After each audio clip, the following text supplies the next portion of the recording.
Well, historically, meetings between these two Barclays Women's Super League heavyweights have been too close to call. But today, the script has shifted somewhat. Arsenal arrive not as favourites, but as challengers, tasked with stopping the relentless and ruthless winning machine that is Manchester City. There may well be familiar faces in the tunnel, but it is going to be a feisty affair out there, because victory here in North London would make it 14 straight wins for City and see them re-establish their 11-point lead at the head of the Barclays Women's Super League table. Hello and welcome to Emirates Stadium for match day 15 of the Barclays Women's Super League season. This afternoon, European and newly crowned world champions Arsenal host runaway English title contenders Manchester City. Well, Manchester United struck first this weekend to take all 3 points in the top flight's only game yesterday on the road at Leicester City, and with that, the pressure shifts to North London for 2 fixtures which could have a massive impact on the race for European football.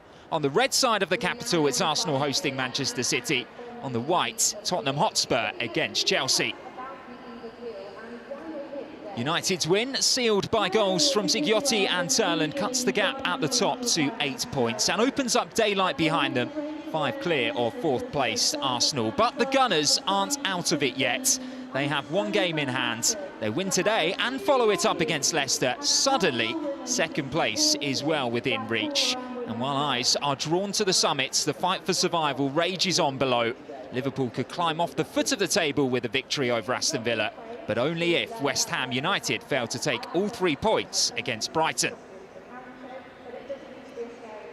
Kick-off isn't far away, but first the manager's thoughts. Sophie Downey has been speaking with both camps. Hi Renee, a big game here at the Emirates today. Just first of all, keep me up to date on team news. A couple of changes from last week's game against in the Champions Cup. We've played so many games lately, so you need to help me out. No, Stina is not available with a little calf niggle, but the rest should be the same, if I'm not wrong, from an availability perspective. Of course, Neki is out with her head injury, but she's progressing well. Not available today, so Duff will start. Coming up against a really strong Manchester City side, they've not been beaten in a little while in the league. It was an eventful encounter earlier in the season. What are you expecting from them today, and what have preparations been like?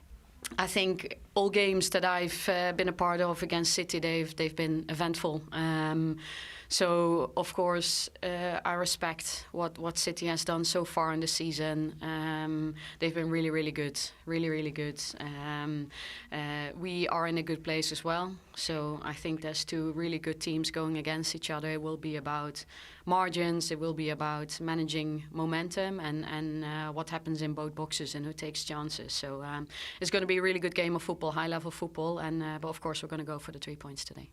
Big game here today. Team news, you kept a consistent lineup. What is the thinking behind that? No, I think we always pick the team that is most suitable for this game and winning this game. And I think this team was doing it very good. They have been training well during the whole week. So right now, this is the best team that I think can give us a chance to win the game. Coming off that big win against Chelsea, how are you managing those emotions of the highs of winning and also being, top of the table? Of course, first of all, we need to enjoy it. Both things, both the great game, but also where we are in the league. But I think what has been very good with this team all the time, they are still in some kind of a chasing mode. We still want to win each game. We take 1 game at a time, and the process around that is led by me, but also led by the players, because they are not satisfied. They still want more. And in terms of the game against Arsenal, the reverse fixture, that was an eventful occasion. What are you expecting from this one this time around? Yeah, it would be a really tough game. Arsenal is a great football team. They have so many good individual players, and playing here will be very exciting. So I'm pretty sure that it will going to be a tight game over 90 minutes, and hopefully we manage their attacking play and can have the possibility also do a transition in like in the last game, but also give us a lot of opportunities when we are getting into their half, also creating scoring chances. Manchester City beat Arsenal 3-2 in the reverse fixture back in October. The Citizens are aiming to complete a BWSL double over Arsenal for the first time in 5 seasons.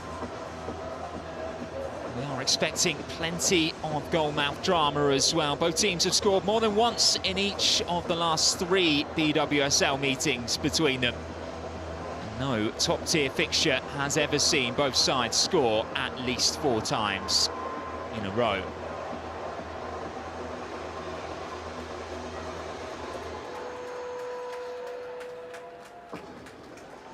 Well, 2 of the most prominent forces in Barclays Women's Super League history lock horns for the 25th time this afternoon.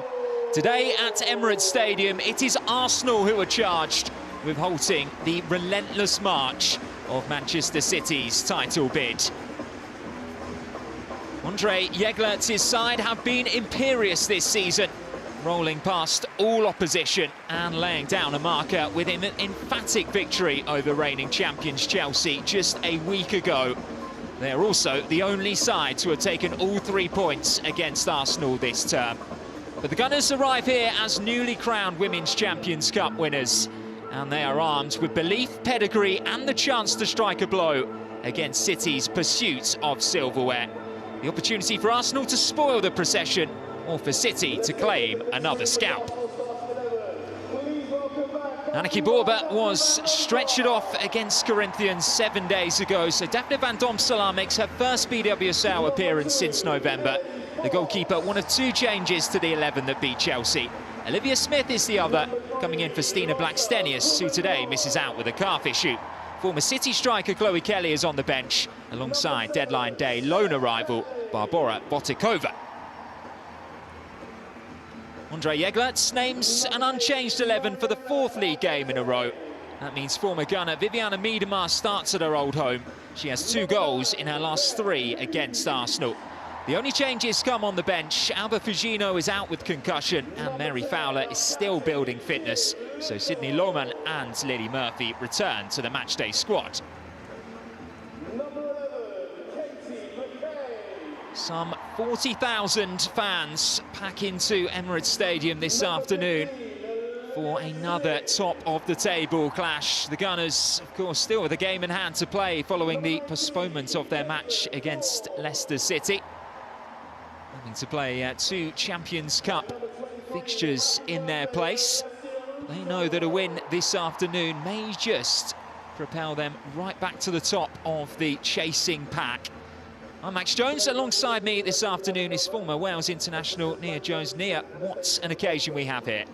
Yeah, it's really going to be a good one, isn't it? Because both teams sky high in terms of confidence. Arsenal, as you've said, the home team. It's a real fortress for them here, the Emirates Stadium. But they'll say themselves they've probably dropped more points here than they'd have liked to this season. Played 6, only won the 3. They've drawn the rest. So, listen, looking at that table, it's almost unthinkable to think they can go from winning the Champions League last season to not even qualifying for it. So they'll be desperate for the 3 points ahead of Chelsea's match this afternoon. But what a job that man there is doing, Andre Jeglerts. What an emphatic performance it was from Manchester City last week. So, listen, it's theirs to lose now. Arsenal this afternoon will be relying on a bit of creative guile. And they have elected to go for Olivia Smith, who we expect to line up in that number 10 position behind birthday girl Alessia Russo, celebrating turning 27 this afternoon. What can Smith add to that attacking lineup? Yeah, I hope to see a little bit more fluidity in the way that the forward players for Arsenal move. We've seen it so often with the front line of Manchester City. You see Carolyn coming in off the right-hand side. You see Vivianne Miedema and Bunny Shaw interchanging a lot. I think that's something that Arsenal could do more of. We know how well that Stina Blackstenius can lead the line. She's a real physical presence, but actually Russo, we've seen her do it time and time again for England. She can be a really effective number 9 with the pace and creativity of Olivia Smith in behind. She's had some of her brightest moments so far this season when she's popped up into central areas, so exciting for this crowd to see. Underway then at the Emirates. Arsenal unbeaten in 8 since losing to Man City, but it's Miedema who gets the visitors off to a really bright start there. And what an opening that would have been inside the first 15 seconds. Oh, they're barely warm, are they? It's a really uncharacteristic error from Caldente, giving possession away, and What a way that would have been to say hello to her former fan base from Miedemar. Wasting no time in reacquainting herself with North London. 7 seasons with the Gunners, 125 goals in that time, 79 of which came in this competition. She is the division's record goal scorer, and still she goes in search of more. Grabbed one against Chelsea last time out. She has been much more of a provider since her move to support Bunny Shaw. I think it's a testament to her ability as a player, how she's almost evolving. Still only 29, but such a prolific striker, out-and-out number 9 for Arsenal and for the Netherlands. But Jeglerts has really spotted her talent in that number 10 position, and her relationship with Bunny Shaw is really formidable. Canard clears her lines. Going long towards Shaw, who will always happily play the target player. One back by Fox.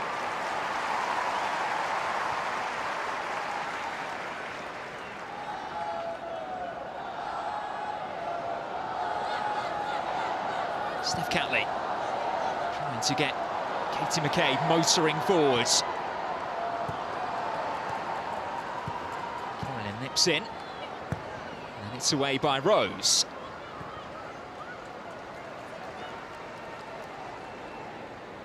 It is the division's highest scorers against the league's stingiest defence this afternoon. It's the defensive specialists here who are on the attack. Beaten to it by Blinkilla Brown. In comes the delivery.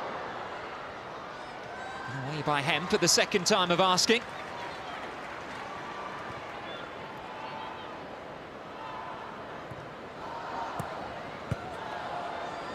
Russo, for now, has dropped off incredibly deep. It looks like it's Olivia Smith who's actually leading the line for the Gunners.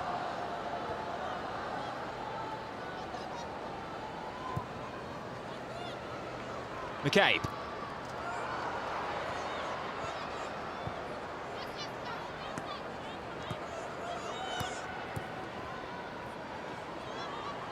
Forward against Kasparai. Drop of the shoulder from the Australian, back onto her favoured right foot, and that was such a tantalising ball across the face of goal. Just needed the final touch. Oh, it's excellent wing play from Caitlin Ford. She got the winner earlier in the week against Corinthians to crown them as the world champions. It's a brilliant ball. I'm not sure what she's skipping over it for, Olivia Smith. As you said, it was her extra time winner. Saw the Gunners scoop up silverware at this very stadium 7 days ago.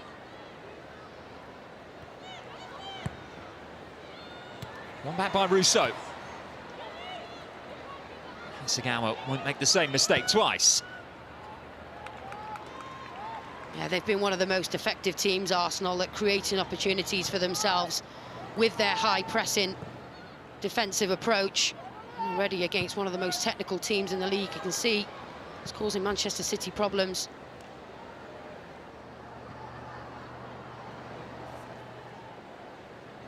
Not for Greenwood. Greenwood still having to play in that left-sided defensive position.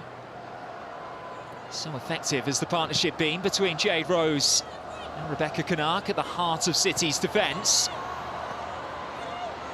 Kasparai powers forward. Blinkilla Brown following up, a little as well placed. Carolyn nips in. Miedemar beaten to it, but it's been given straight back to Carolyn, and now Bunny Shaw with an opportunity here. And it was bravely blocked by Emily Fox. Carolyn, full of confidence after her hat-trick at Etihad Stadium against City last Sunday. Well, two of the most technical teams in the league, but it's been pretty scrappy in these opening stages. They're both really battling to get a foothold in this game. Barely any time on the ball for either team. Renee Slagers did say in her pre-match media session she was expecting it to be open. She was expecting it to be a bit end-to-end. Certainly has delivered that in the opening 5 minutes or so.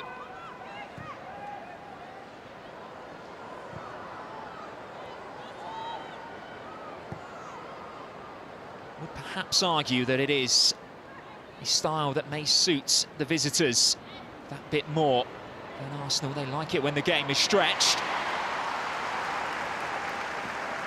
It's a brave challenge by Ruben Moy. She is prone to come in right in tight in behind the centre forward when they do drop in deep. So if you do that, you have to make sure you get the challenge in or they don't turn, and she did that.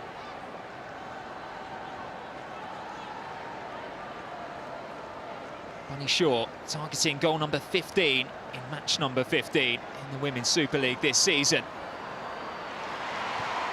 Very nearly created the space for Hemp to exploit. There was a late collision there between Beth Mead and Alex Greenwood, two players who know each other very well from international duty. Grace Lowe, the referee, just stepping across to make sure everything is okay. Yeah, it's a hefty collision. I think Beth Mead knows what she's doing. She's going for the little 1-2, but I think Greenwood ended up coming off a little bit worse there.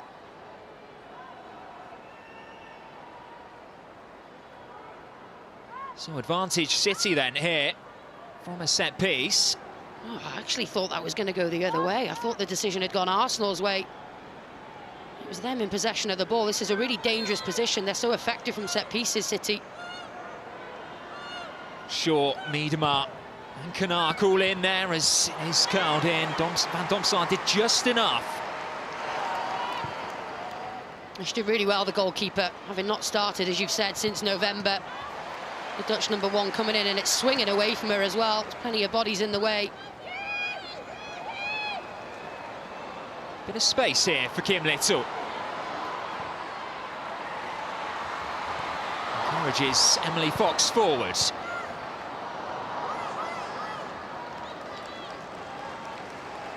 It's a shame in the end. It was a really good bit of territory work from Kim Little, galloping through the centre midfield. City had dropped right into a low block ready for it. It's a little bit predictable, the reverse ball from Mead. She'll be happy with how they've wrestled momentum back. It's in the opening minutes, City were all over them. Especially here at home, should be really eyeing up those 3 points. They desperately need them. Renee Slagers turned 37 years old on Thursday.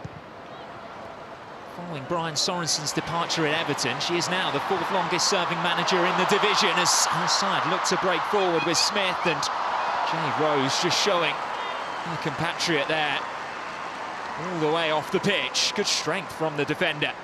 Yeah, as you say, they'll know each other well from Canada camp. And I think this is why Olivia Smith has had the nod to go in between, because actually the pace that she has, and she'll constantly look to thread little runs through in between Canuck and between Rose as well, but good physicality from the centre-back. Sagawa being asked an awful lot by Yamashita there, back towards her own goal. Still though, they work it to Shaw and Ruben Moy, as you mentioned earlier, Nia, getting very close to Bunny Shaw, testing her touch. And she gets the reward for it as well, and it's absolutely fine if she chooses to do that. She'll just be expecting her Arsenal teammates in that back line to narrow up behind her and cover the space that she has vacated.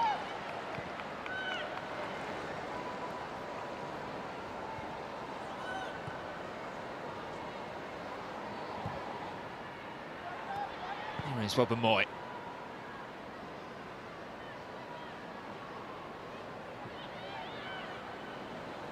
Little again afforded the time and space to turn.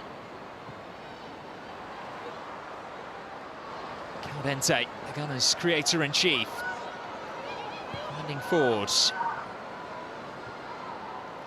Now Kim Little urged to shoot.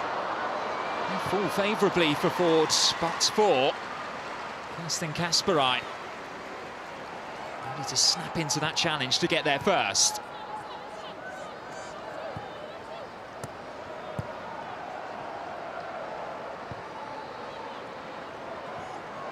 Little for Smith.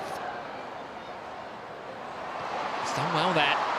A sea of City bodies, and Russo, it was lining up the shots. Smith went to ground, half-hearted appeals by those inside Emirates Stadium. Grace Lowe remains unmoved. Yeah, and more importantly, there weren't too many appeals from her teammates around her. It's good intricacy in the first instance because there's so many bodies in and around her. I think she's just anticipating the contact from Canuck, and it doesn't arrive.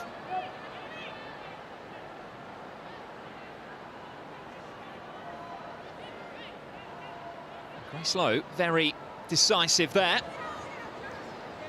A decent view of it, the referee.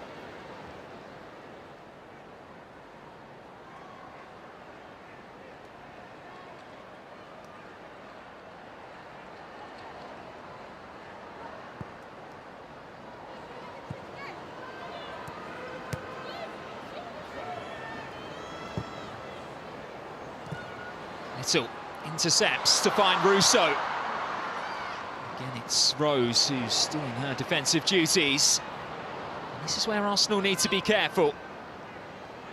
City keeping all three of their forward players essentially on the halfway line, ready for that counter-attack. We saw just how devastating they can be, especially through Carolyn against Chelsea 7 days ago.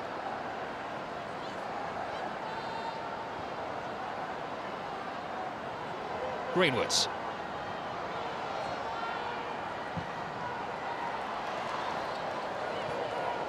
I think they'll be really happy with that, Arsenal. They know they're not going to be able to successfully high press every single time, but what they have done is they've chosen their moments, and it's forced Manchester City a few times into some uncharacteristic long balls that haven't come to anything. But Olivia Smith down here off the ball, just feeling a little something.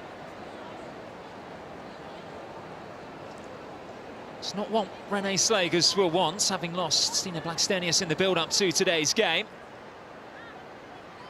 No, they haven't got a huge amount of options on the bench in terms of strikers. Frida Mornham, who was named player of the tournament in that Champions Cup, is on the bench. They've got Chloe Kelly, of course, who had a big role to play in the reverse fixture, of course. She felt as though she'd clinched a point, didn't she? Only for 5 minutes later, Manchester City to go down the other end and score. Iman Benny, also on the bench for Manchester City this afternoon.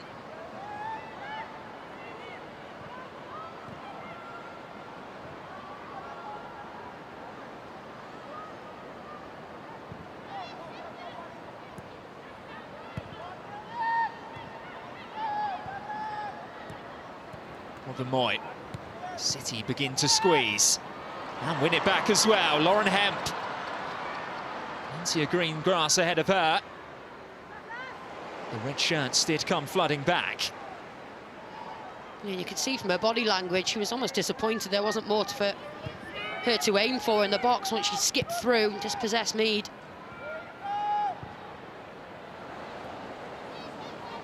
There's a very clear tactic being deployed by Andre Eglert's side. Just trying to bait Arsenal into playing it slowly out from the back and then pouncing.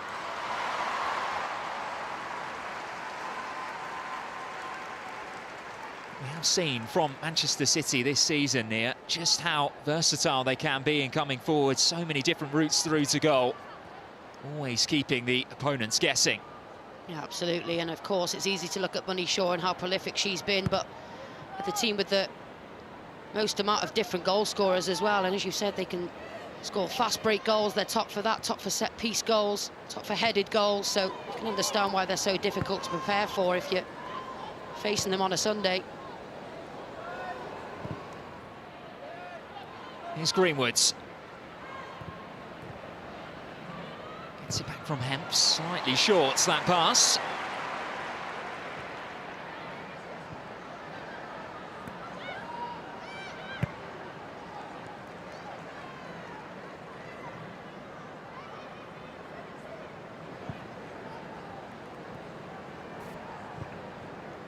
Now Steph Catley.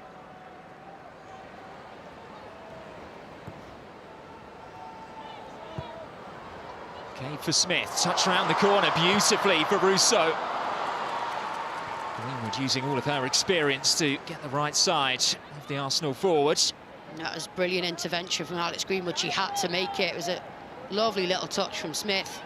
Good to see them playing close together as well, Russo and Smith. That's going to be integral for their combination players. Almost two forwards.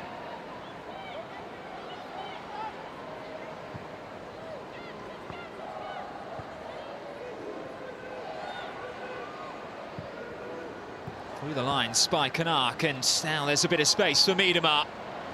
Hemp is quick, not quite that quick.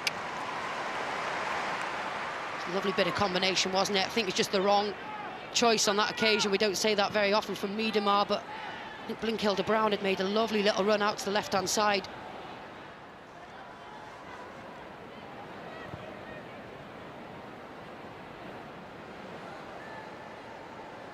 And that is a battle I'm excited to keep my eye on. Carolyn and Katie McCabe. Haven't seen too much of it yet in the opening 15 minutes, but two fiery players. Carolyn it is, who is running doggies across the pitch, just trying to put a bit more pressure on the Arsenal back line. Eventually she has slotted back into her defensive position.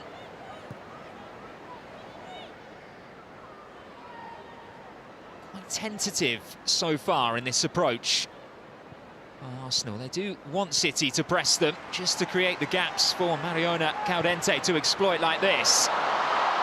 Oh, Smith has got around Canuck, Smith to score! And Smith to shock the league leaders.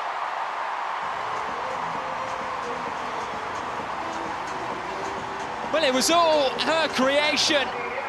Mariona did well to create space and thread the pass through. But Smith never looked the most likely to win the race with Canuck.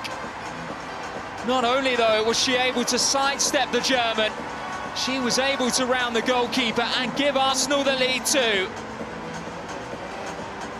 Well, you think it's under control from a Manchester City perspective. A little 1-2 deep in midfield between Kim Little and Caldente, and nobody in the league so far this season has created more big chances than Mariona Caldente. And it's a makeshift front line for Arsenal today in the absence of Stina Blackstenius, but she's finishing like she always plays as a number 9 there, Olivia Smith. Came in big price tag, but that is a big, big impact, big goal in what is a really important quest for Champions League football again. Well, they stunned Chelsea at Stamford Bridge last time out in the Barclays Women's Super League. They have silenced City inside the opening 18 minutes here. Well, the league leaders did not have that in their script. It may get better here for Arsenal. Smith across for Beth Mead. City back in their numbers.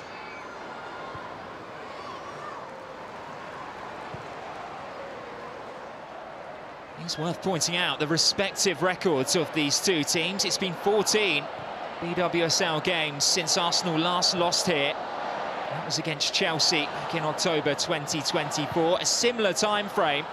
It's been 28 games since Manchester City failed to score in this competition. And again, Chelsea, one of the causes of that particular record back in November 2024. And so often this season we've been critical of Arsenal because they do possess the ball so much, have so many touches in the opposition box, but it's that they've struggled to unlock teams when they're in that low block, so they'll be really pleased that they've managed to score a goal like that.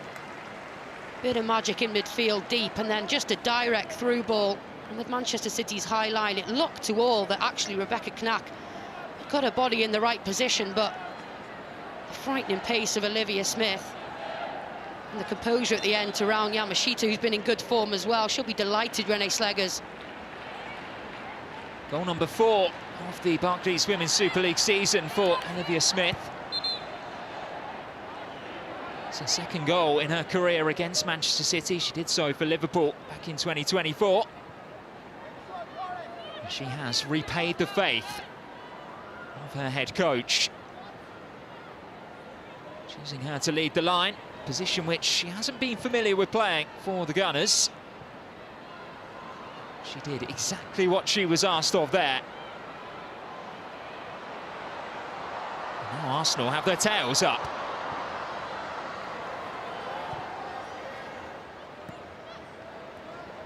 City holding their nerve.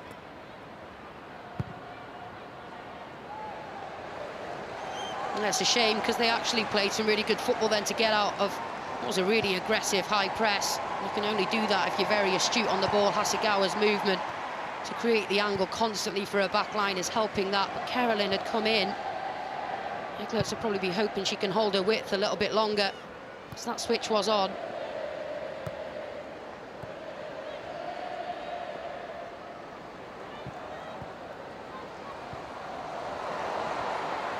Here's Kim Little.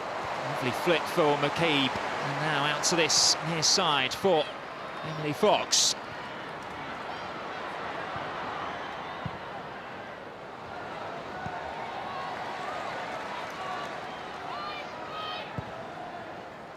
Trying to bend one in behind Kanak again. There is a slight breakdown in communication between the German and her keeper. Yeah, there was a real hesitation from Yamashita to begin with. She chose to come, hesitated, then came again. Good decision in the end, took the pressure off Kanaku. Still be ruining that race that she very narrowly lost earlier on to put her team behind. She's been in the wars already, hasn't she, Olivia Smith? Probably preferred to play out on the wing. It's a bit safer for her. Fewer strong centre-backs, and it's in those wide areas. And she has got the ability to do this, Beth Mead. Highest amount of assists for Arsenal so far this season with 5.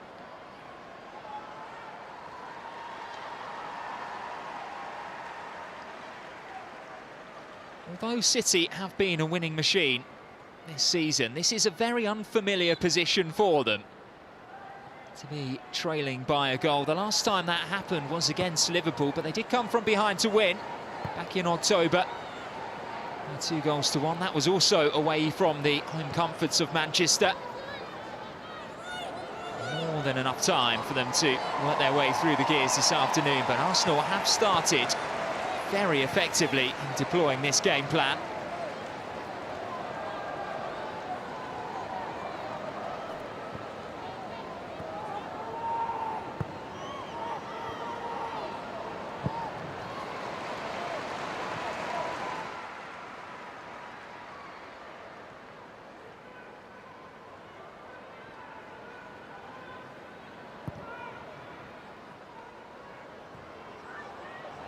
And gives chase.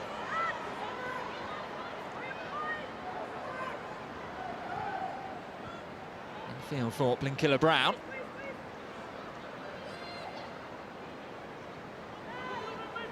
City just looking for a bit more movement higher up the pitch.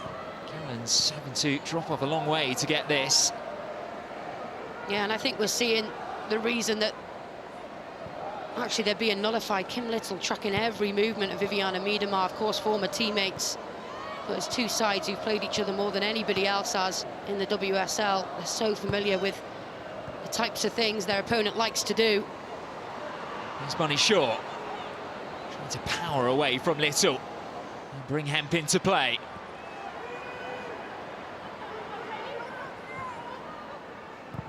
Floated back in by Greenwoods, away by Ford.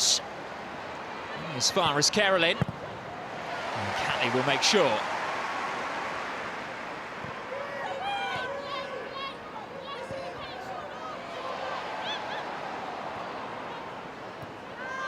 Asagawa.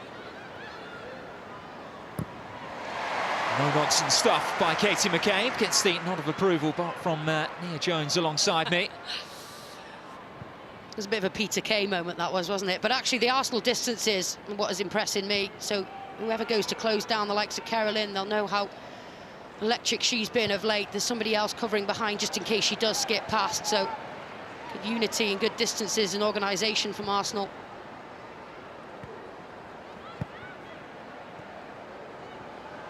Little being pursued by Miedema. Quite easily the calmest person inside Emirates Stadium this afternoon.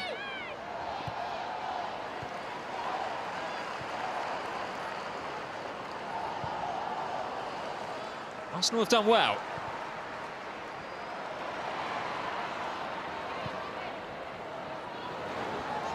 Asking a bit much of Emily Fox. City at the moment struggling to hold on to possession. Pretty hefty collision between Hemp and Mead is feeling the physical impact of that.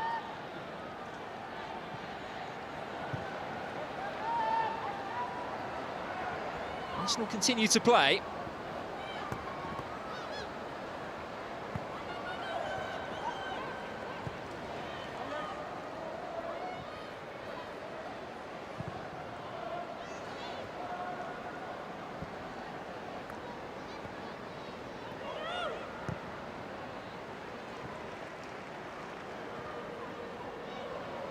Here's Kim Little. Forward away from Blinkilla-Brown. Holding her off and going for goal, Caitlin Ford. That one straight at Yamashita. It's great to see Caitlin Ford being really positive. So often she tries to slip in a teammate, probably a little bit too often for my liking. I'd like to see her be a little bit more selfish like she was there, but Arsenal moving the ball so well. It's more like a conditioning drill for Manchester City at the minute. One back really high up the pitch here by Little. Greenwood had to nip in. Again, they are living very dangerously at the back, City. Doing so means that it may just create spaces in behind for Carolyn and Bunny Shaw to exploit.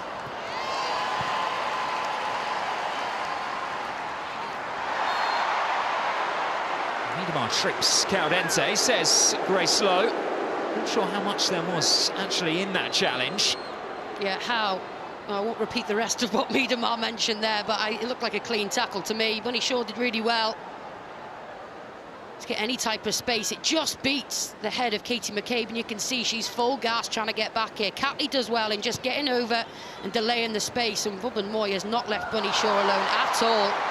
But when she goes out into a wider position, Manchester City have to be busting a gut to get in the 6-yard box, and they didn't. Alicia Russo's caught a sore one there. There's 40,000 supporters inside Emirates Stadium, very vocal with how they felt about that challenge. And I think Renee Slegger's mentioned that they're going to have to manage margins and momentum, and I think Arsenal are doing that really well.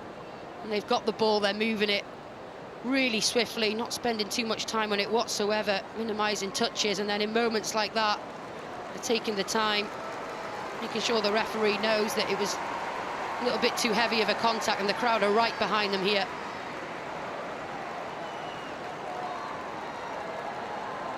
Not quite what you want on your 27th birthday. A slap in the face from Jade Rose. Wasn't intentional, of course, part of the game. Birthday beats is what they call it, isn't it? If you say so. I don't know what centre-backs get up to these days. One of your tricks from the... It's Canuck finding Greenwoods. Some concentration from the City captain. It was there, though, for support. Was able to get a delivery in, helped on its way by Catley. Cleverly done by Alessia Russo. It's really tidy. She's only just come back onto the pitch after getting that slap, as you said. Just the awareness of who's around her. That's why she can play in that 10 position. You've got to have 360 vision.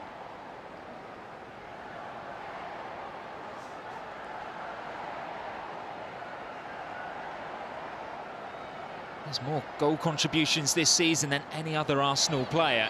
Alessia Russo in the BWSL. As Nia says, it's not just her goals, it's her assists which have captivated the minds and the hearts of all of these Arsenal fans here in attendance today.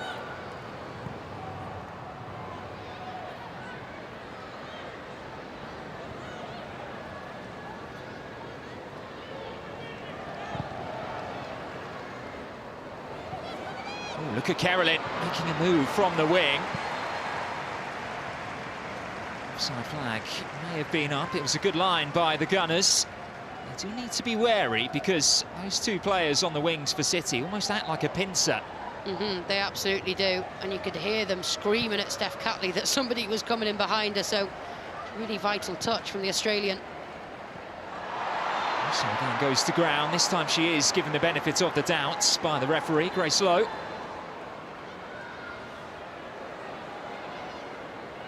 And they're playing a little bit like they're frustrated here, Manchester City, committing fouls that they don't usually commit. Usually they have a little bit more of the ball than they've had in this one, and of course coming away to the Emirates they would have expected Arsenal to edge that stat slightly, but really haven't got into it, and they haven't really held their nerve, and they have tried to play out from the back as well, like Arsenal have.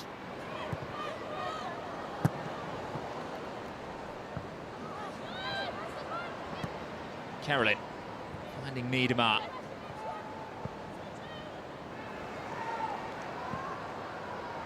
Half an hour gone here in North London.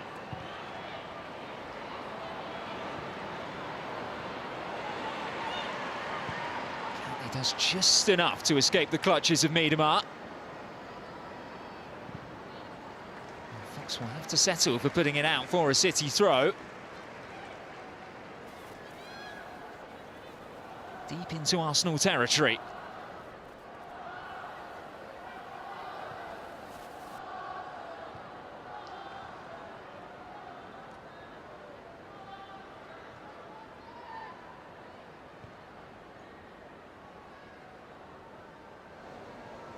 Rose.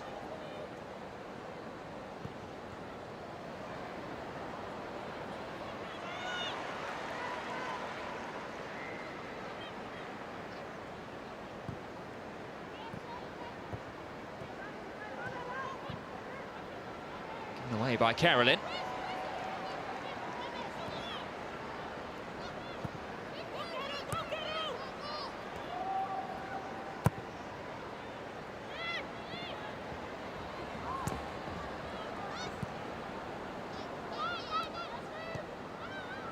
Neatly done by Miedemar.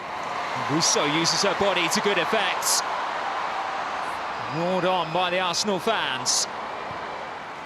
Here's Fox. Mead joined by Greenwoods, who's now backtracking. Asagawa well placed to cut out. One back low by Katie McCabe. It wasn't too far away. Wow, what a goal that would have been. Not just the strike, but it's the interception beforehand as well. She knows exactly what they're going to try and do here. Sloppy pass from Miedemar again. Carolyn just nowhere near getting on the end of that one, and she just doesn't quite catch it right. Bit too much slice on it from McCabe. There's plenty of talk about her Arsenal future being up in the air towards the summer. What a way that would have been to maybe say farewell to the Arsenal fans. Away by Caldente. It's the sort of position that McCabe loves to strike from. We saw her just before Christmas do so on Merseyside against Everton. That remains her only goal in the BWSL this season.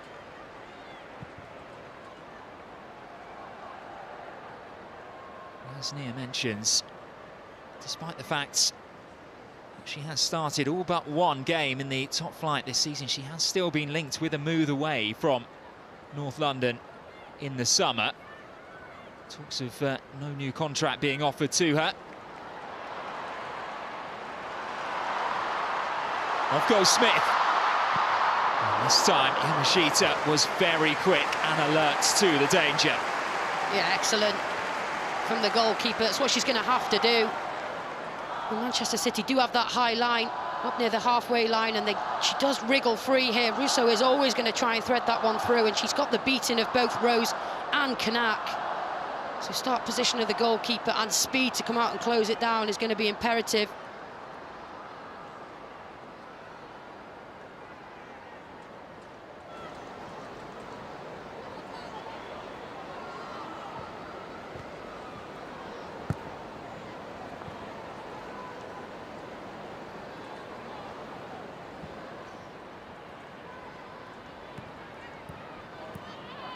Given away by Mead.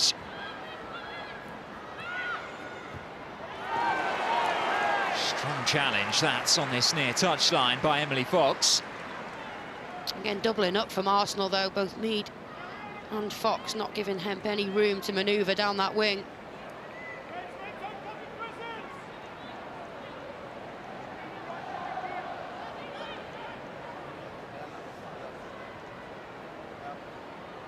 Some tweaks needed from that man and his coaching staff at half-time. And what struck me when I was looking back at the stats from the reverse fixture where City won it 3-2 at the Joy Stadium was, yes, Arsenal dominated possession and touches in the opposition box, but City were well on top for duels won, aerial duels won, tackles put in. And it was that side of the game that I think got them over the line in the end, but Arsenal are right up there in that department too today.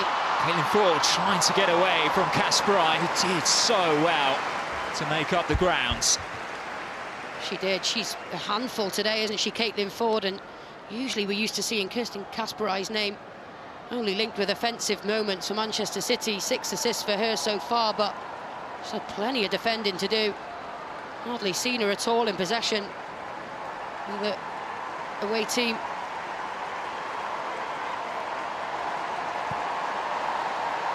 So Arsenal can send players forward for a set piece. A stadium that is used to seeing set piece goals in the Premier League. Fewer in the BWSL, but this is the first big opportunity. Swung in dangerously away by Shaw. The foul had already been committed on Yamashita. Yeah, you're right. I was thinking, why doesn't the men's set-piece coach just slip a few of his ideas on a piece of paper over to the women's building, because it's not a department that they're anywhere near top of the table in scoring from corners. Arsenal women. City have stolen all of those ones already, haven't they? Absolutely. And there it goes for Hemp. Who can turn away from Wubben-Moy, but not for the first time this afternoon. There is always an Arsenal player covering for her teammate, although unfairly so, deems the referee.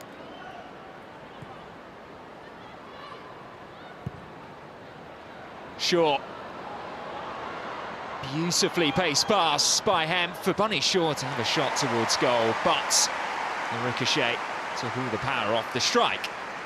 Just totally outnumbered in the end. It was a brilliant ball round the corner from Hemp. She spots the run early from Shaw, who does well to pull Wubben-Moy away from the space that she wants to attack, but Carolyn needs to be busting her gut.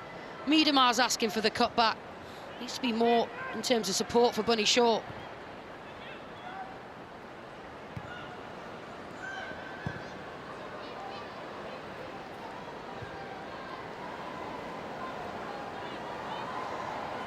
See there, crucially, Arsenal have been effective in the final thirds. 2 shots on target from their 5 overall.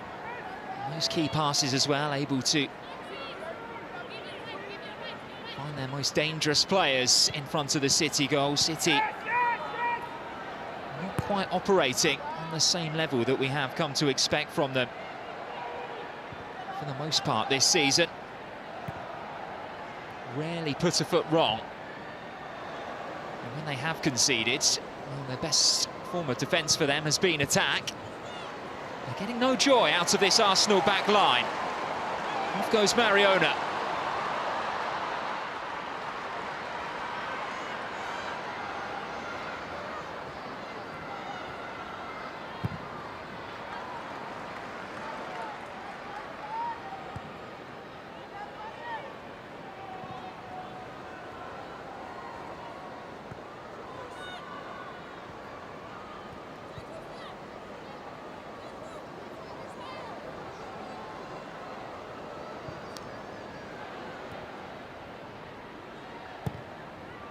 Moy looks long for Smith.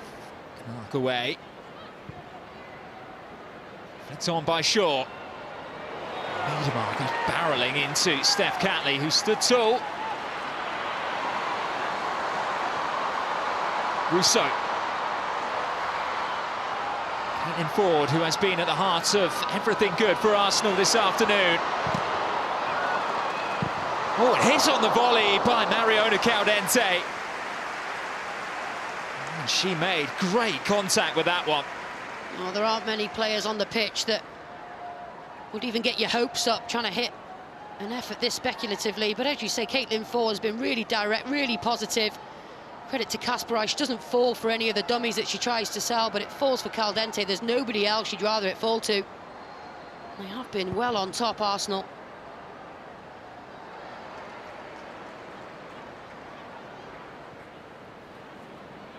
How many of those moments you had in your career, Neil, where the ball just sits so nicely when it's falling from the sky? I mean, a couple in training, and that's about it. And they still ended up in the bushes.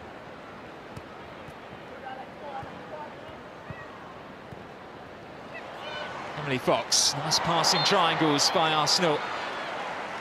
They are growing even more in confidence as this game goes on.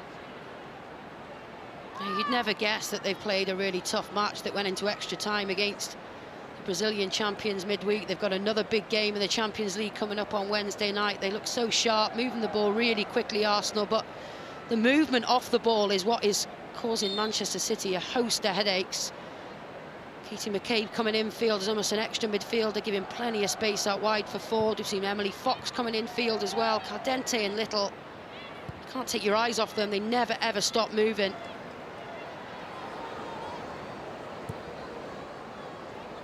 McCabe finding Rousseau.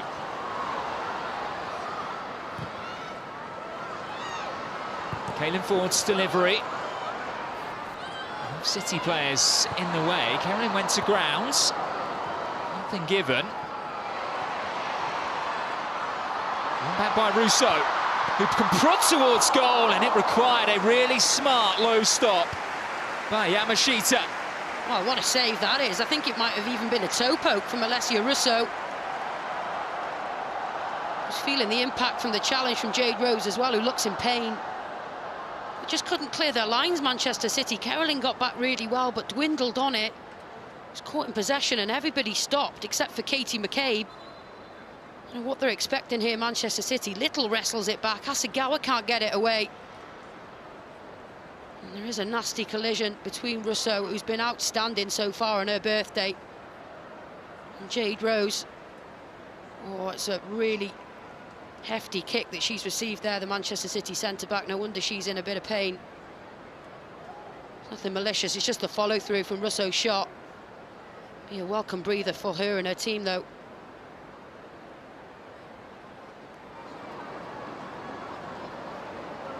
So far this afternoon, it has not gone the visitors' way. They're not used to this sort of thing happening. As Serena Wiegman watches on. In a red coat.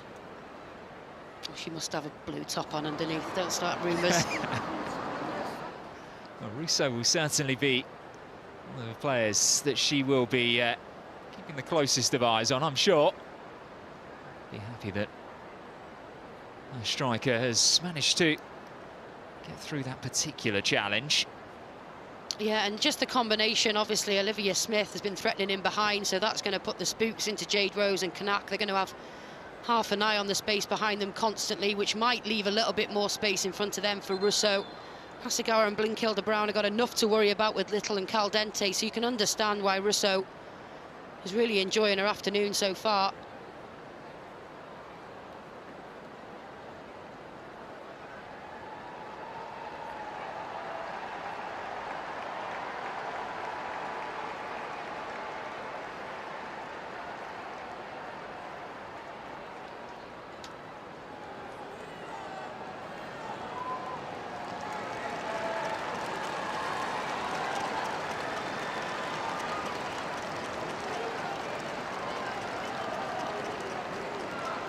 Rose is able to walk off the pitch, which is a good sign. The medical team don't seem too concerned about her. She will be given another go out on the pitch before the interval.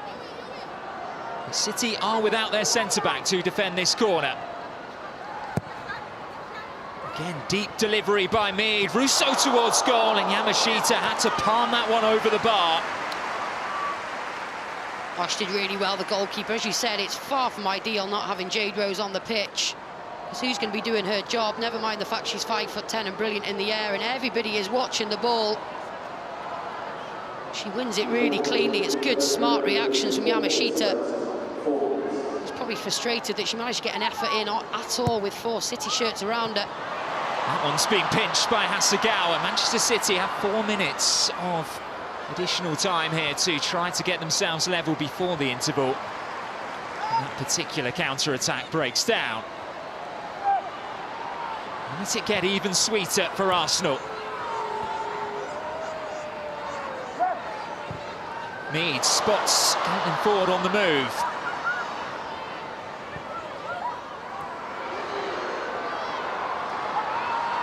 Carolyn back defending, finding short.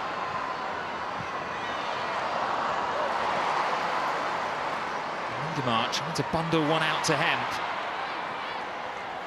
Not quite clicked for her on her return to the Emirates, Viviana Miedema. Yeah, the touches have been loose from her and from others that just don't expect, but it's the pressure that Arsenal are putting them under. So aggressive in the way they're pressing, whoever they're marking, they're not giving them any time on the ball, and then when they get it, they're toying with them. And it doesn't look like they want half-time to come. They're enjoying themselves so much, Arsenal.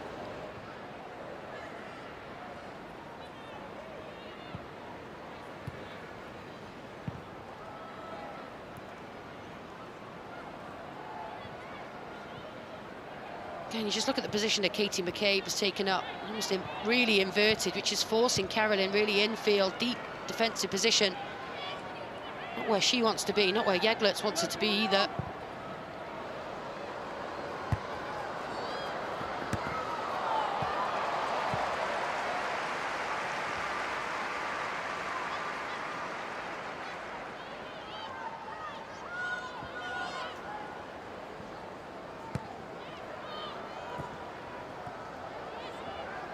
Rousseau.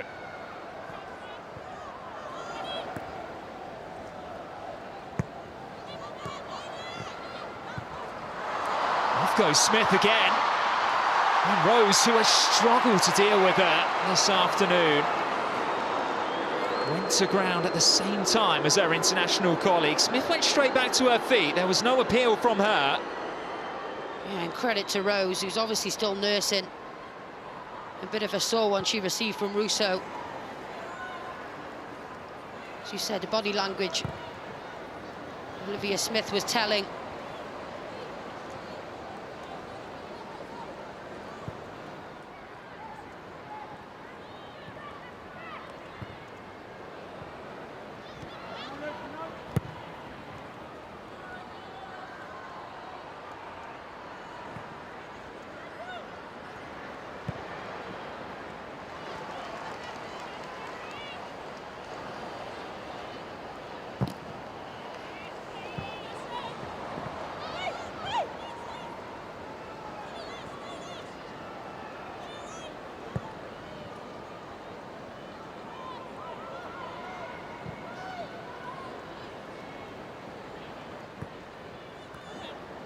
Kasperaj. 30 seconds remain of this first half.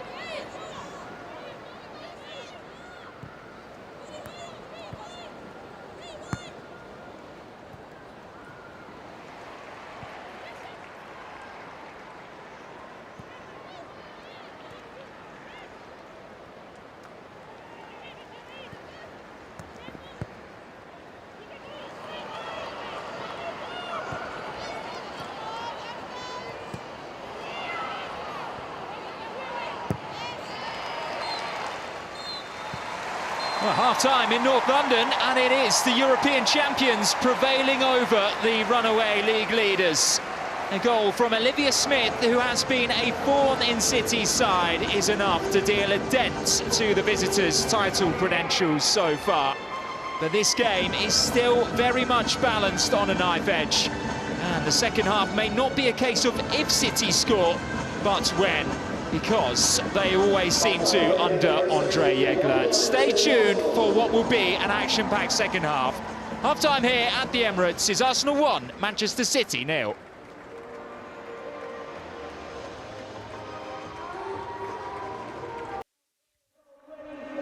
Well, she has been gradually phased into the team, picking up minutes here and there, Sam Coffey, since her arrival from Portland Thorns, and now she will be getting a full 45 minutes of this second half. She is the only change to the two teams at the interval, and someone who will add a bit more bite in that midfield, coming on for Nora Blinkiller-Brown. Yeah, I think you're exactly right. I think she could deliver a really good set piece as well, which would be important. That's what got them the winner against Leicester City. But I think you're right. Just looking back to her stats in the NWSL, most recoveries in the league last season, and they're third for most carries. So a little bit more energy. They need a little bit of help in midfield because Alessia Russo, Kim Little and Mariona Caldente have been absolutely purring for the first 45 minutes. So a little bit of help alongside Hasegawa will be much needed.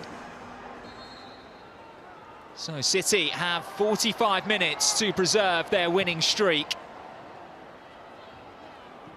As they send this swan long, and look for Bunny Shaw on the ball. Someone who was deprived a lot of possession, a lot of chances in the first half due to the effective marking job done on her by Lotte Wubben-Moy.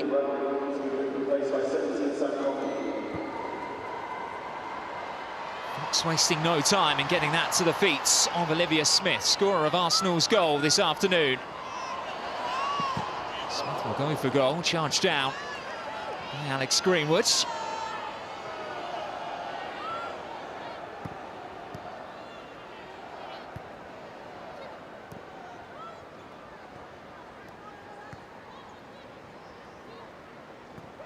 Fox for Mead. Carolyn can spring away. Again, McCabe tucking in there really effectively to block the route through for sure. Yeah, fortune really is favouring the brave. And Arsenal are being really brave, not just on the ball, with what they're attempting. Under a huge amount of pressure from City, who do like to press themselves, but what I mean is when they're going in for challenges, they're going in with 100% focus of winning it, and they're coming out on top. Katie McCabe, they had to make that interception, and she did. Reminder, City haven't lost since the opening day of the BWSL season. Chelsea, the only team to claim victory against them in this competition. Since then, they have been on a relentless pursuit of perfection. And they were helped, of course, last time out by Carolyn. What a magnificent impact she's made on the team this season. This afternoon has been unable to get much change out of the Arsenal back line, but it's Greenwood who can deliver this set piece, and that one should just be catching practice for Daphne van Domsela. They're usually so good from dead ball situations, Alex Greenwood, but too close to the goalkeeper. And they're away again to Emily Fox. The highest player forward for Arsenal, uncharacteristically so. Emily Fox was desperately waiting for support. Not sure she was too certain on what she wanted to do with it. It's funny because all defenders dream of being there up front, and then when the moment arises, they're getting a bit nervous. Switch of play from Caldente. It was Caitlin Ford who was so effective in that first half. Cross in towards Smith. Cut out by Canuck.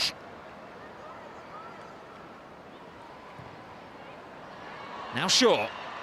Miedemar up there with her. Moy reads the danger.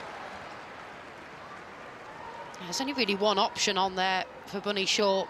She tried to attempt it, but Wubben-Moy, in fairness, is playing really, really well, whether she's been up against Bunny Shaw or with Miedemar. Away goes Smith again. Yamashita learned her lesson from the first goal inside the opening 20 minutes here. And it might look high risk to the crowd, but that is part of your job, to be the sweeper if you're playing on a team with a high defensive line. Also picked out by McCabe. Bundled over by Sam Coffey, and that is a free kick in a very, very promising position for Arsenal. And they have plenty of talent when it comes to taking these set pieces. Yeah, and there's not much contact. You can see Sam Coffey, welcome to the United Kingdom for her. There's not a huge amount of contact, but Russo knows what she's doing. If she threads it through that little gap, she's entering a sky blue sandwich, and it's always going to be given from that position on the pitch. Russo wins the free kick, but will pass up on taking it. Beth Mead, Katie McCabe. Mariona Caldente's just lurking, although I don't get the sense she may just leave this one for her teammates.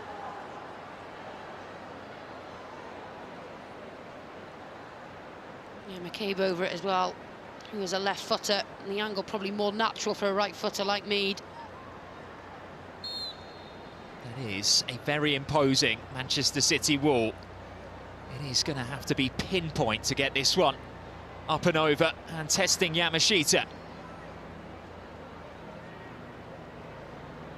Mead goes short. You can see what the intention was, to try to bring Lotte Wubben-Moy into play. Execution really lacking though from Arsenal. Yeah, I don't mind seeing things brought in off the training ground, something creative, but I think there was really good distance that was worth an effort on goal. Something she would have worked on with her side on the training pitches. And also the way that Bethmead shaped up and the length of the run-up, it was obvious it was not going to be struck, so not enough disguise on that one.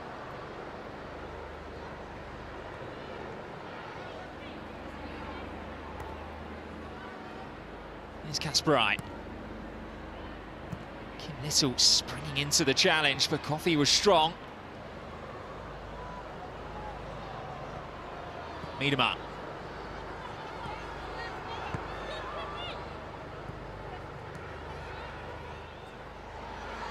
Greenwood, plenty of height towards Shaw.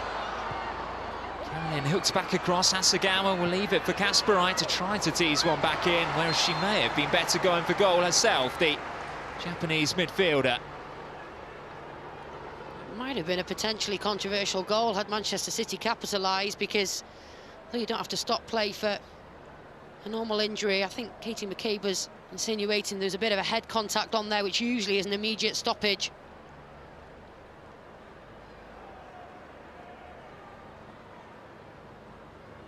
It's a big searching ball from Alex Greenwood, and it hangs in the air for an age, and it's just a flailing arm, totally unintentional from Bunny Shaw, that does catch Katie McCabe on the top of the head. Just see what a huge aerial threat she is, occupying two defenders. I'm sure Daphne van Domselaar also had an eye on where the Jamaican forward was going to end up.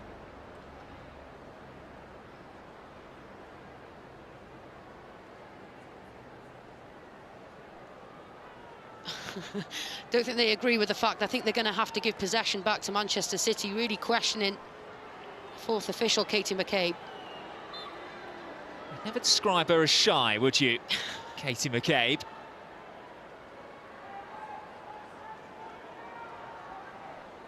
Maybe sometimes needs to work on her poker face. But it is that passion which has endeared her to the Arsenal fans over the last decade or so in North London. No, she's a winner. She's somebody that you really don't want to play against, but you'd absolutely love her if she was on your team. So again, she's been in the wars, hasn't she, Olivia Smith?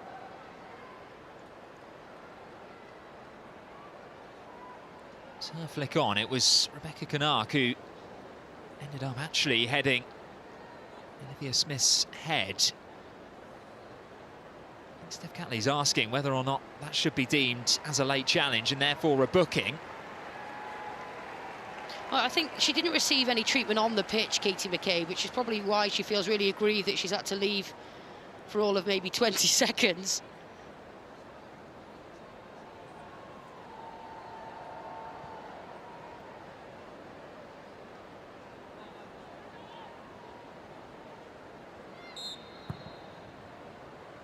Now she's demanding the ball on the left-hand side, and that's exactly what she gets.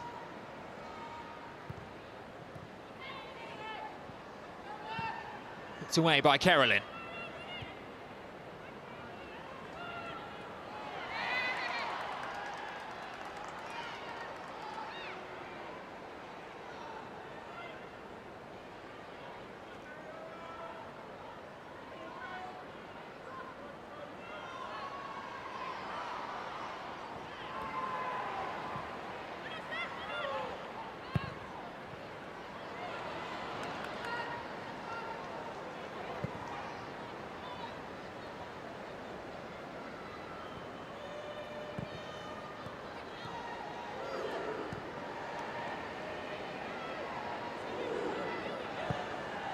Yamashita for Hasegawa.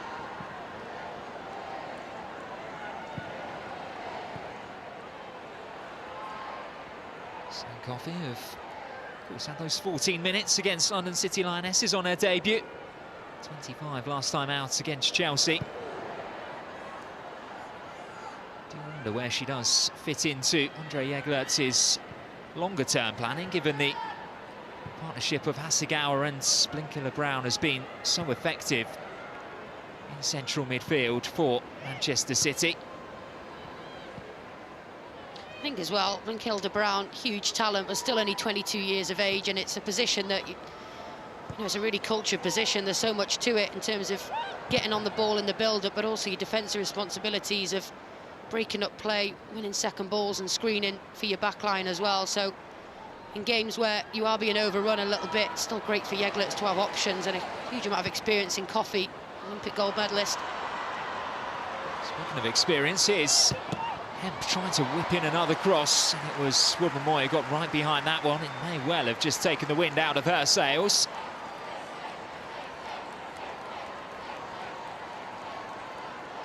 Always a sore one for a defender. Yeah, not the ideal position you want to be in either, being dragged out into a channel up against Lauren Hemp, so she did really well to block the cross. Woodman-Moy.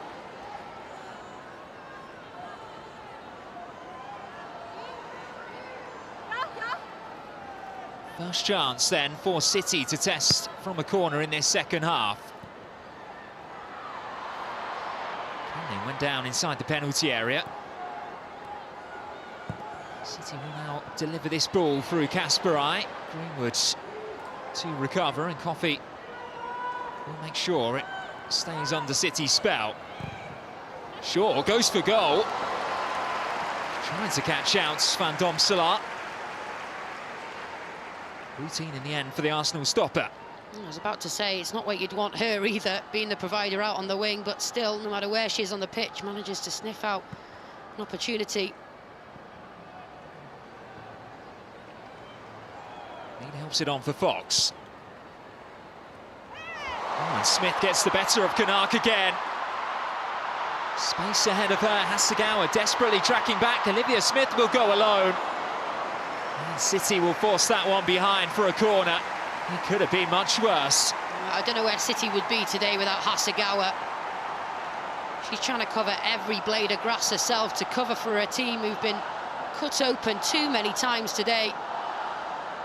It's just clever play. You can argue that it might be a little bit of a foul, but she's diving in, Kanak, and you can't do that against somebody with the pace and poise of Olivia Smith, and we know what she can do with her right foot, but she can also come in as well, and that's a vital touch as well by Rose.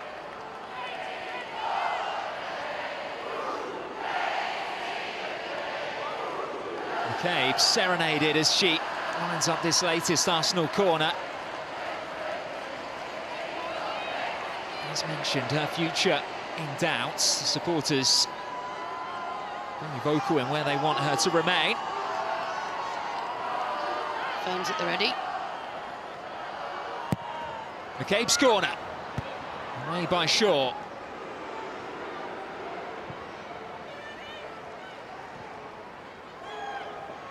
Beth Mead this time.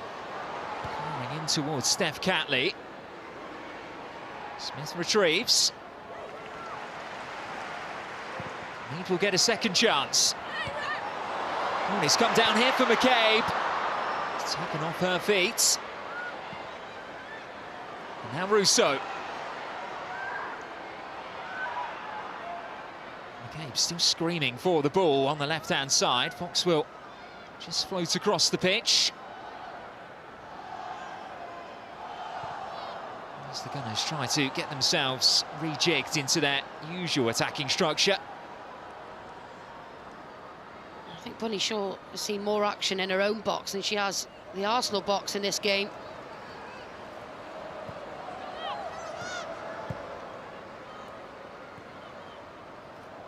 Corrente.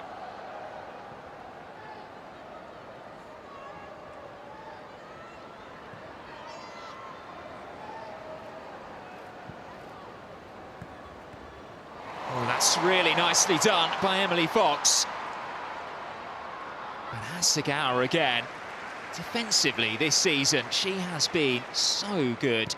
More interceptions than any other Manchester City player. Best percentage of duels won as well. Add to that she attempts more passes than any other player in Sky Blue. Yeah, and in a team full of stars, it's often the attackers and the ones getting the assists and the goals that take the headlines, but she is integral to their league position. Absolutely Hasegawa, but they're just half a yard off everybody today, Manchester City. And the decisions the Arsenal players are making on the ball, just cutting them open. They've just taken 5 players out the game in 2 passes. Here comes Little. Rousseau, Smith and Ford ahead of her. It will go for Caitlin Ford. Went for that low near corner. I think the pass from Little, maybe she wanted it just teed up a bit better on her right foot. Yeah, I think you could tell that maybe she was toying with the idea of taking it on first time, but I don't think Kim Little can believe her luck it. Jade Rose backing off, Coffey never getting back, and I can't blame Caitlin Ford for trying to give the eyes it. Beat Yamashita at the near post, but still in control by a country mile here, Arsenal. Still just the one goal in the BWSL this season for Caitlin Ford. It's Lauren Hemp who was away. Did she get tripped by the outstretched leg of Mariona Caldente? She certainly feels so. Wow. That's the talking point. Oh, I think more than a talking point. I think not only is that, for me, a foul, remains to be seen if we see the replay, but was she going to have a covering defender? Lauren Hemp seemed outraged. Hopefully we get a replay of it, but I think Caldente might have got away with a massive one there.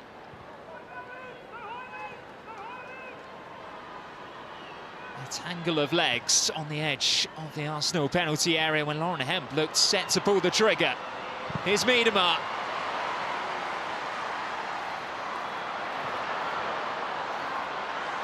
Little Wubbomoy will carry this one to safety under immense pressure from Lauren Hemp, only to give it straight back to the citizens.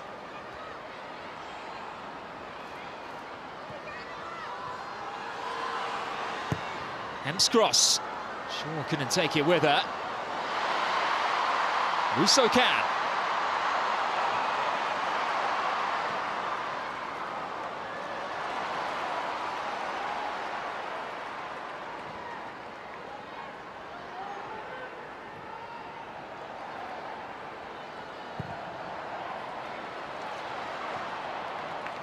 It's a better spell for Manchester City, this, applauded by Rebecca Knack. They're trying to get the energy going again, Manchester City, but they're just winning more second balls than we've seen them so far in this game here. Here's the through ball through from Bunny Shaw. She doesn't get anything on the ball there, Caldente. It is outside the box, but could that have been a really clear goal-scoring opportunity for Lauren Hemp? I think so. Don't think Wubbomoy was getting back over across here. It's a wonderful ball. She's well onside. You can see the Arsenal players begging the officials not to give anything, and she cannot believe it. And to be honest, neither can I.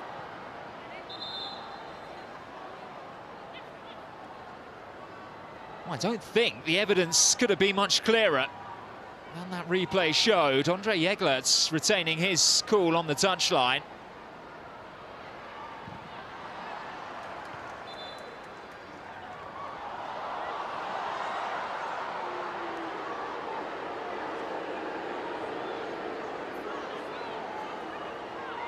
What did surprise me, though, is I guess the lack of protests from the other Manchester City players. Hemp was adamant that she'd been pulled down.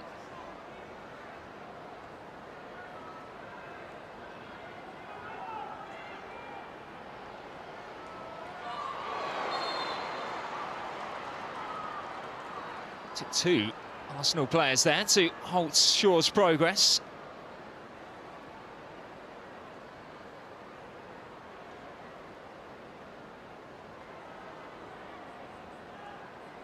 Hopefully there's no lasting damage there on Bunny Shaw, but that is sort of the story of the game. Story of the day so far is that they've gone in hard, mostly fair of Arsenal, and they haven't gone on their own either. They've gone in twos, they've sometimes gone in threes. Alex Greenwood as captain trying to have a word, thinks that was a little bit too strong from the Irish captain. She gets a good turn on forward, but McCabe's thinking, I'm not letting you through. You've beaten one of my teammates, you're not beating me either. And to be honest, deep into their own half, she gets away with one there, not getting a yellow card. She made her mind up early, didn't she, Katie McCabe, that she was going to try to win the ball. Steaming into the challenge, and has somehow evaded a booking for it.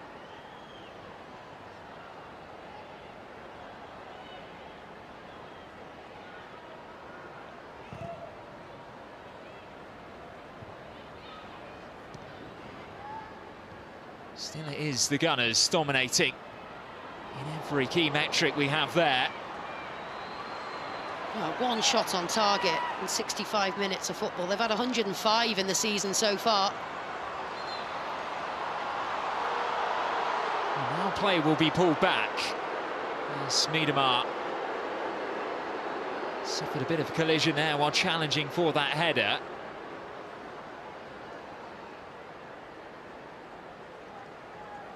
And it is an ongoing conversation in football about when play should be brought back.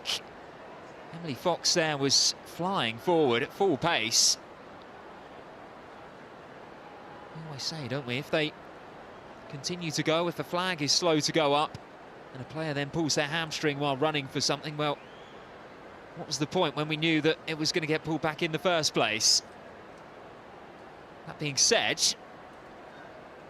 where is the head injury there? Yeah, and I think that's what it leaves it open to. Of course, if there's a head collision, whether that be a ball, an arm or a head-on-head, you don't want to take any risk, you want treatment straight away, but it does leave it open. Makes it difficult for the referee to make that judgment.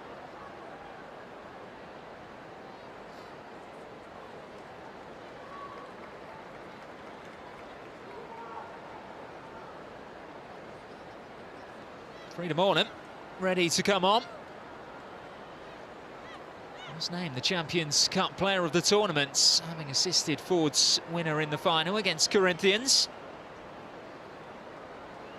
Got a good record against Manchester City too in this competition. 3 goals in the league, including one in the meeting almost a year ago to the day. So Ornament in place of Beth Mead, that you would expect would push Olivia Smith out wide, Russo up top, Mornham into midfield.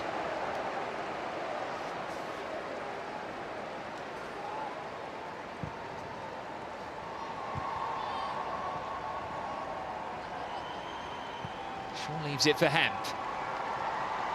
Carolyn won't be able to stretch her legs to get there.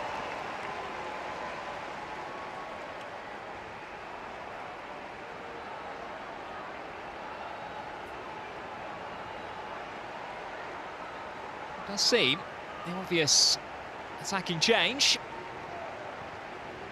Of course, she did have such a telling role in the last meeting between these two sides. Iman Benny. It's actually her first Manchester City goal.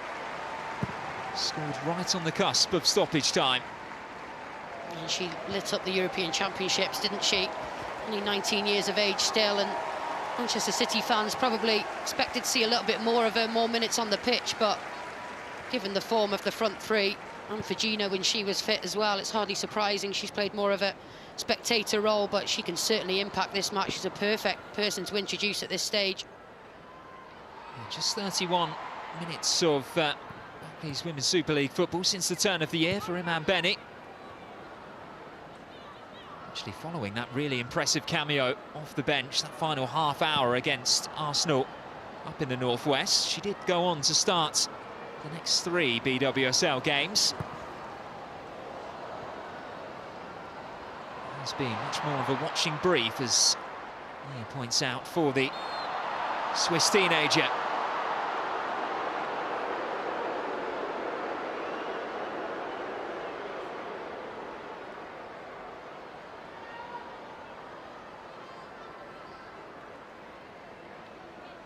This afternoon she's going to have around 20 minutes to try to make a similar impact.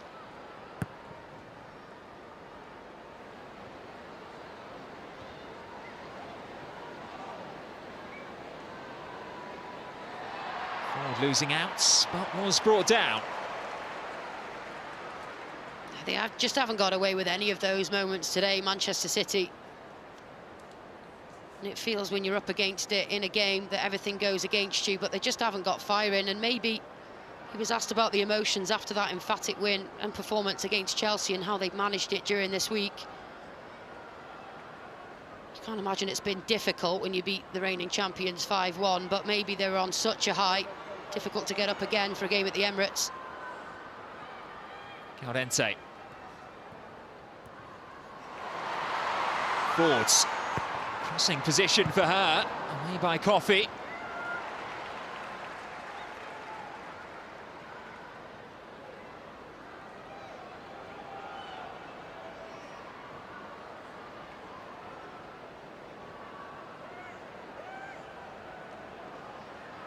Kente away from Miedema. Find Arsenal's goal scorer, Olivia Smith.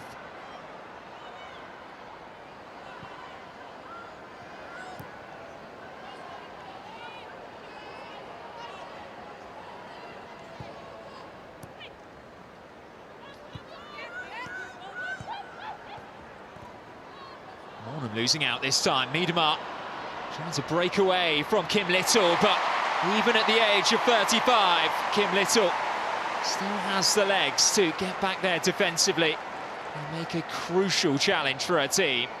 Outstanding, the execution of it, but also reading that Miedema was going to take the touch across. She has had a couple of really vital touches as well. Sam Coffey, has to be said, 2 or 3 vital little interceptions so far. Just tidying things up, not giving Russo or now Mornham the joy that they had in that pocket of space, that number 10 position like they did in the first half. But you'd be daft to underestimate Kim Little, just given her date of birth. She is still one of the outstanding midfielders, not just in the league, but in Europe and world football. Will turn 36 in June. And as Nia points out there, still very much the first name on the team sheet for Arsenal.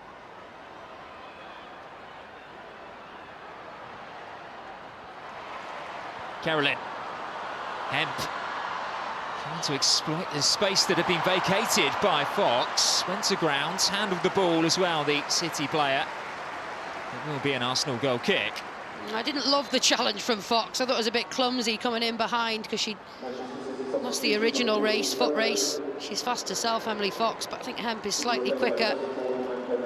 Carolyn, though, I think she averaged a goal involvement, either a goal or an assist, every 42 minutes in her last 6 appearances, but has been starved really today. Has almost held on to it for too long. When she has had it, failed to make the impact that we would expect, but a real opportunity for Iman Bene. She can be electric when she gets going. Just shows how the world of football revolves, doesn't it? 3 goals this time last week. Everything she touched went to plan. And just 7 days later, it has been a frustrating afternoon for City's Brazilian winger.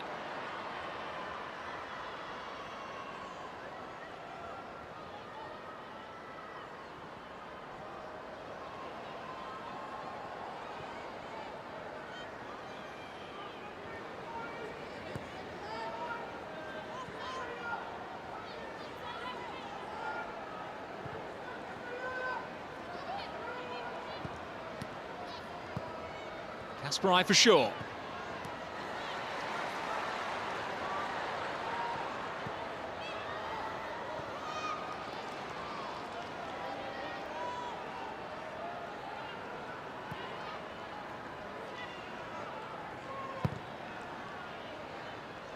Away by Wubben-Moy.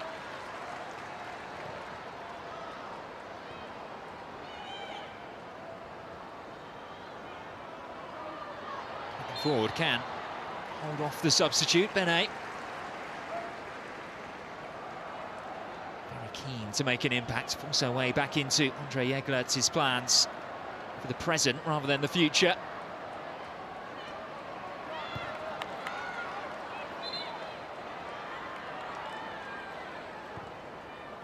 Usually at this stage, you're just thinking there's almost been an inevitability. We've said that word so much this season with Manchester City.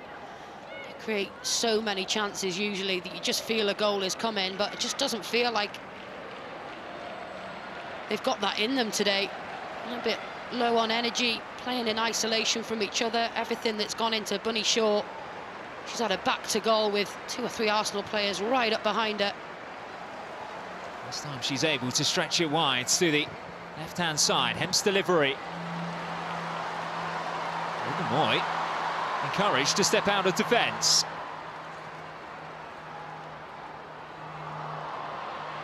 Smith dispossessed. Here's Miedema. So often looked to for inspiration by those Manchester City players.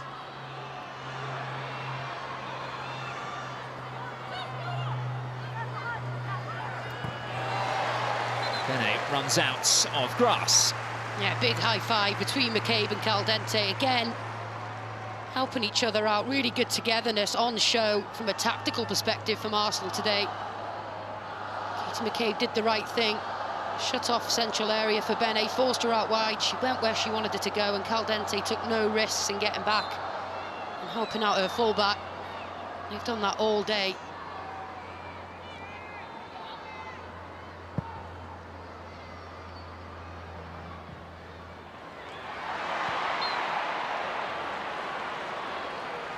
Arsenal have kept a clean sheet in 3 of their last 5 BWSL games. They have the opportunity this afternoon to keep 3 in a row for the first time in over a year. They have been really good defensively as well, Nia, facing 2 or fewer shots on target on each of their last 5 games in this competition. And the last side to do that in more games was actually Manchester City 3 years ago. Yeah, and to only have conceded 10 goals over the course of the season so far. We know they've only lost 1 game, but it's not just a backline and a goalkeeper thing, far from it. The way that they press together, even from the striker, usually Blackstenius, but in the likes of Rousseau today, they've got the distances bang on. The work rate from Little now to get back. Making Miedema think about her next move. Still she delays. Bene's ball. By Wubben-Moy. And again, Alessia Rousseau well placed to clear ahead of the advancing Canuck.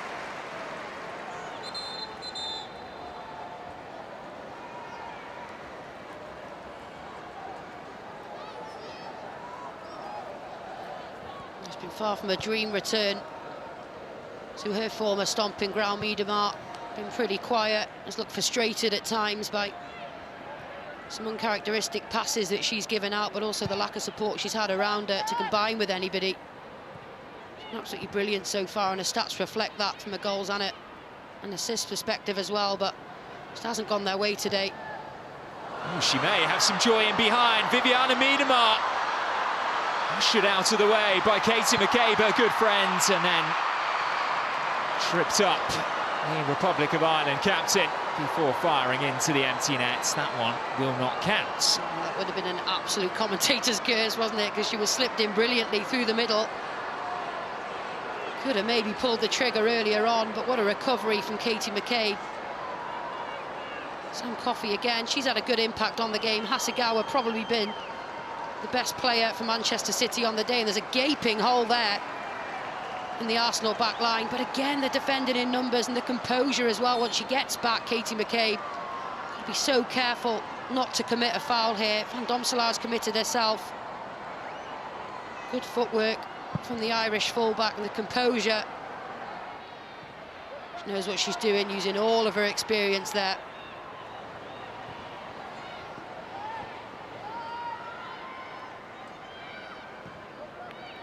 Two players who will know each other very well indeed. For many years, Katie McCabe referred to herself as the president of the Viviana Miedema fan club. Here's Lauren Hemp. Sets up quite nicely. She was under pressure on her first touch. Going to be a difficult one.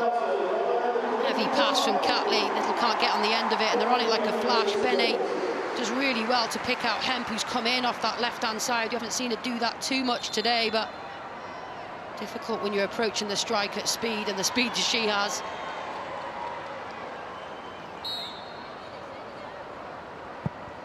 Someone who is searching for their 6th career goal against Arsenal, Lauren Hemp. Has been much more of a creator for City this season, just the 1 goal in 10 previous BWSL appearances. And as of yet, Stephanie Van Domselaar has had a pretty quiet return to action. into the final 10 minutes.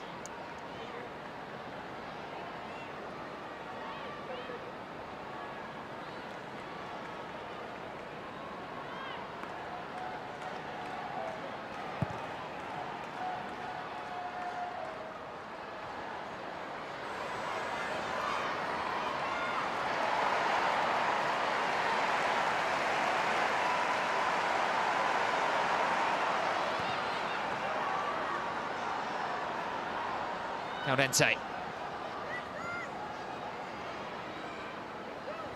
McCabe and back with Steph Catley. Just confirmation, Daphne van Domselaar did receive a yellow card. Game's first caution.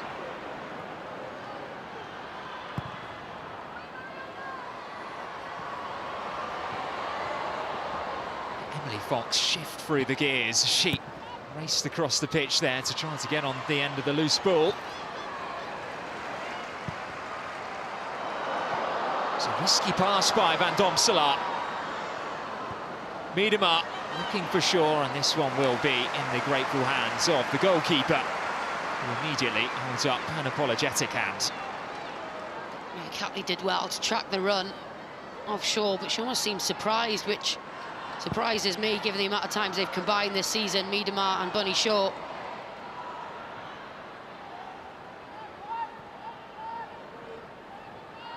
More than any other duo this season, they've combined for a shot 15 times in the BWSL.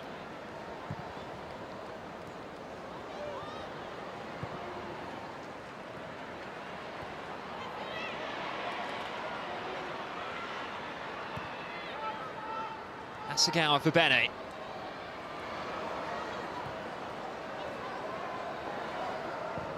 Asagawa's ball in is clever. And Van Domselaar needed to get there ahead of her international colleague Miedema, as the BWSL's record goal scorer was lurking dangerously inside that 6-yard box. Yeah, good spot, wasn't it, from that player there. Hasegawa winning it back in the first instance and trying something a little bit cheeky to get Miedema in. For Van Domselaar, who hasn't had a lot to do, she had to make that one.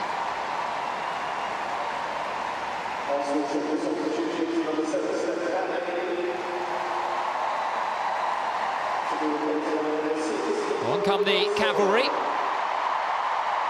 And the noise you hear is a welcome return to action again for Leah Williamson, who was on the bench for the Champions Cup game this time last week, but Slagers, she didn't want to risk her. She wanted to preserve her for some minutes this afternoon, and she's going to be brought on, Arsenal stalwart at the back, to try to just shore things up that bit more.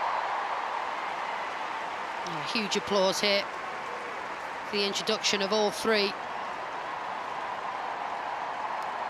And a deserved applause for Olivia Smith, who could go on to be the game winner, match winner here.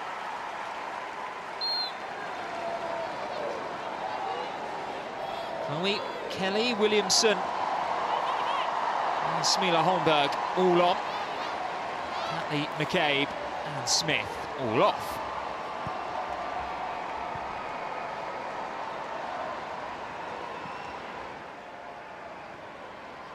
It does just show the strength in depth that these BWSL sides competing at the top of the table do have,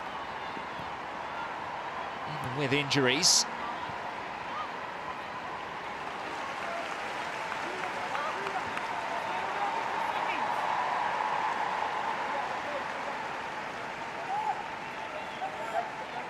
It's one which Renee Slagers, I'm sure, will be very conscious of, given that they are in their Champions League playoff,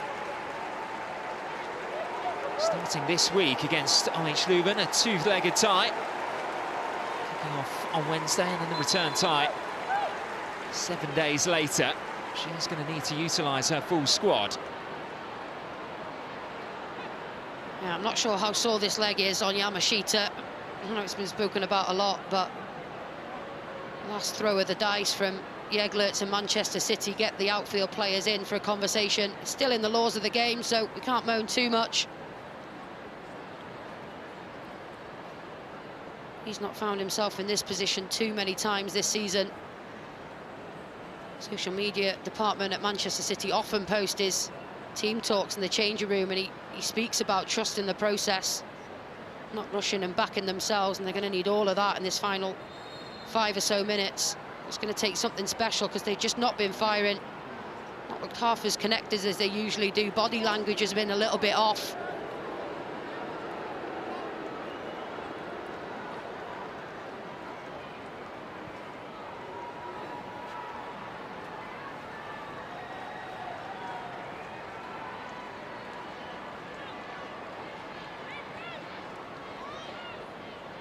Under Andre Eglerts, Manchester City have always scored.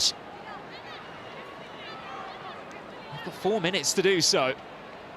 Otherwise, their lead at the top of the BWSL will be cut to 8 points. Their noisy neighbours, Manchester United, knocking on the door behind them.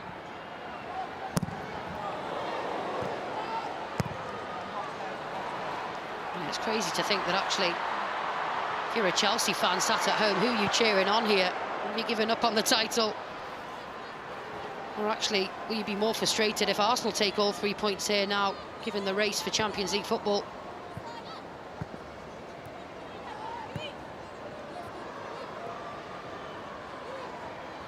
Hasegawa.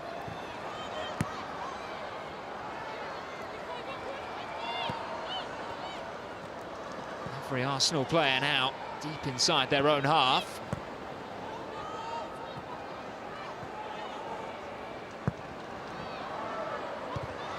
Away by Wubben-Moy.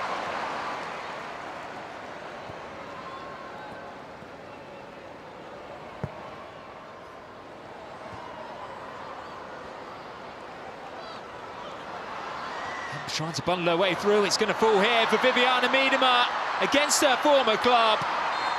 And Leah Williamson was in the right place at the right time. Outstanding. Both Leah Williamson and also Kim Little.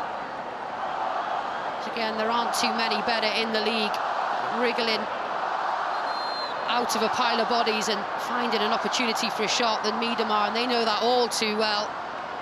So many years they've shared a training pitch and a dressing room. They know all about her prowess. And it will be backs to the wall defending for these final few stages. So here comes a substitution made in Barcelona. Mariona Caldente leaving the pitch to be replaced by Laia Codina, who has played at times this season actually in a holding midfield role when she's been called upon. The only BWSL start was against Leicester. Since then, playing just 3 minutes in the competition. She may well double that this afternoon. All right, just looking to manage the game now. It looks like Renee Schlegers. She's been outstanding again. Caldente, it's not just her creative skills that are so important to this team. We saw that epitomised in the assist she gave to Olivia Smith, but the work that she does off the ball as well, getting back, interceptions, tackles, blocks, where she links the defence to the attack.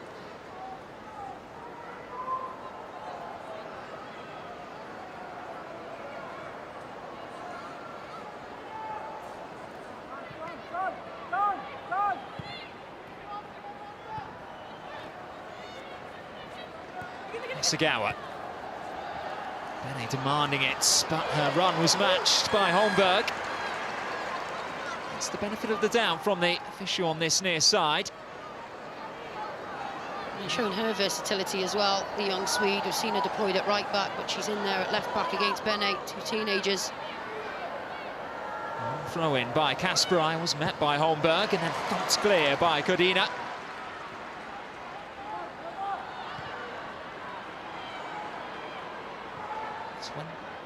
20 seconds of the 90 remaining, but we are expecting a healthy dose of stoppage time. Domselaar came a long way and does get it at the second time of asking. Really, really brave goalkeeping. And she comes a long way to get this. She's strong in the air. There's the German centre-back, Kanak, who comes in. And what I like about what Van Domselaar does here, she doesn't immediately just appeal for the foul, which is so often given. in the keeper's favour. She's alert enough, just in case it's not given, to gather on the second attempt.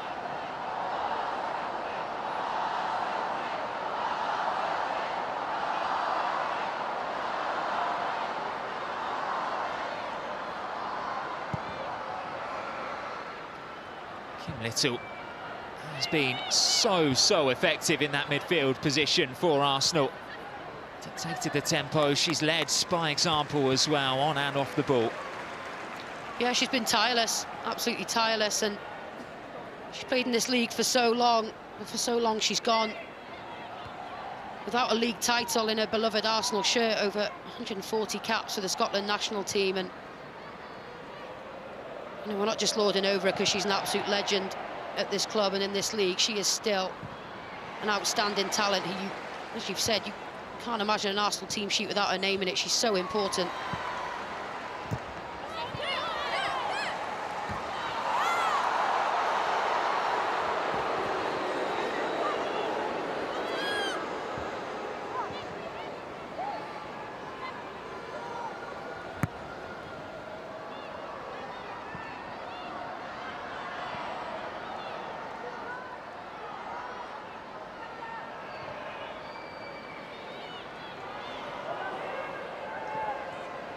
Here's Coffey.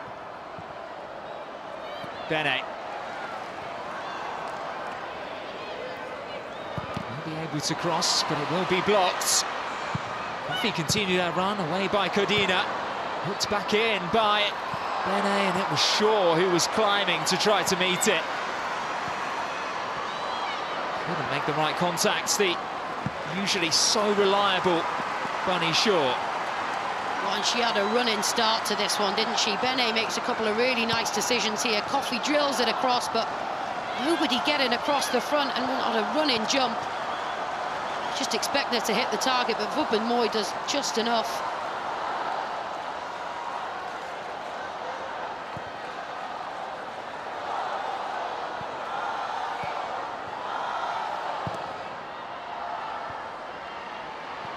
There's Kasparai. Moving it for Bene. Keegan Ford has done so well in getting her body in the way, and using all of her strength, all of her experience, the fight, the commitment and desire to win that particular free kick. Yeah, and they've done that all afternoon. Russo's done it, Mead's done it when she's needed to, McCabe as well. We talk a lot about teams, especially possession-based teams like Arsenal under Sleggers. You've got to earn the right to play, and they've done that almost ugly side of the game brilliantly today. Put their body where it hurts, defended in twos, won the second balls, bought fouls off the referee when they've needed to. And an excellent performance. We are entering desperation time for Manchester City. 13 consecutive BWSL wins. May well prove to be. The number 13 is unlucky for them too. Only two teams have ever recorded 14 consecutive wins.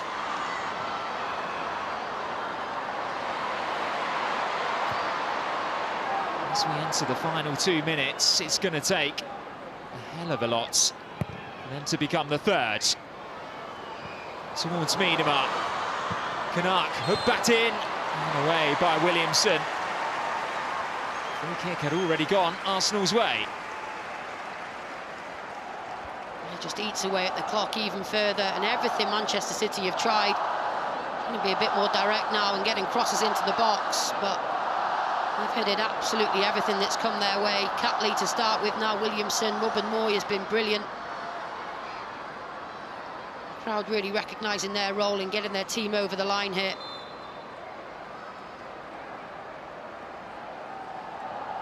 A win which would lift them up to third ahead of Chelsea's game against Tottenham this afternoon.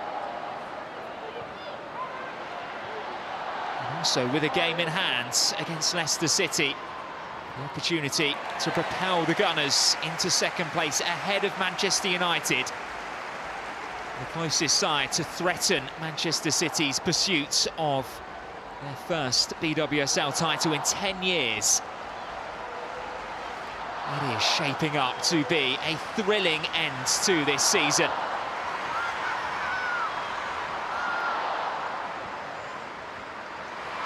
Here's Rousseau. Only one thing in her mind, and that's getting the ball into the corner to protect it.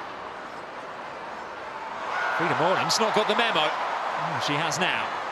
The tricks are coming out from the Norwegian midfielder. It's the loudest celebration for a throw-in you've heard all afternoon, but they're really recognising they're on top here. A few seconds left on the clock.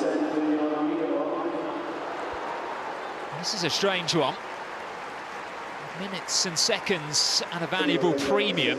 Miedema makes way for Grace Clinton. She'll probably be frustrated, Clinton, that she's not come onto the pitch a bit sooner. She's not going to have long. She might even touch the ball. She's taken a knock there, Miedema.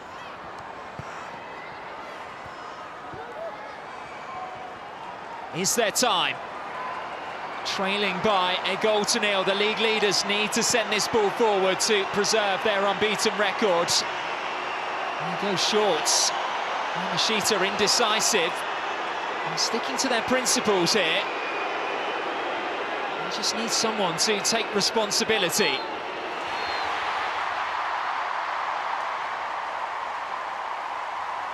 A seismic result for Arsenal in the race for European football. Back-to-back victories, back-to-back statement results. Chelsea dismantled and now Manchester City halted. It's just the second time Andre Jeglerts has been defeated in the league.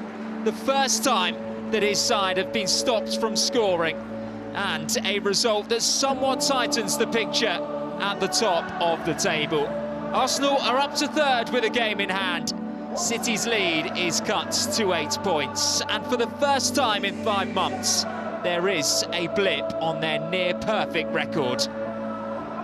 Full time here at Emirates Stadium is Arsenal 1, Manchester City 0.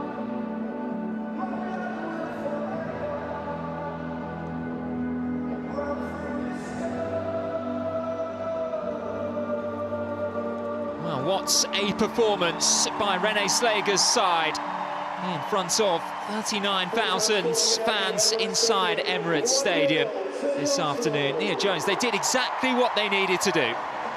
Yeah, absolutely. It was a near-perfect performance. If you're going to take all 3 points against a team that's in the form that Manchester City are in, you're going to have to be near-perfect. And to a woman across the pitch, everyone was at least a 9 out of 10 today. And that's what it takes to beat a team that's at the top of this division, but they've proven why they're European champions. They've proven why they picked up the Champions World Cup in the week as well. They've got a huge amount of talent, and when it comes together on the pitch on a match day, and defensively they're as organised as they are, they can take points against anybody, Arsenal. So second place probably is as best as they can hope for this season, but it's theirs to lose now. I think this is a huge result, not just for this weekend, but also for them going forward into Champions League football again next season.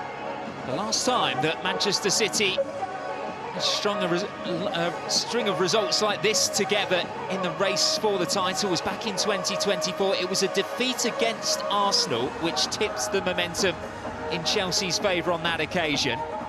Are we asking quite a lot of this title race now to go down to the wire?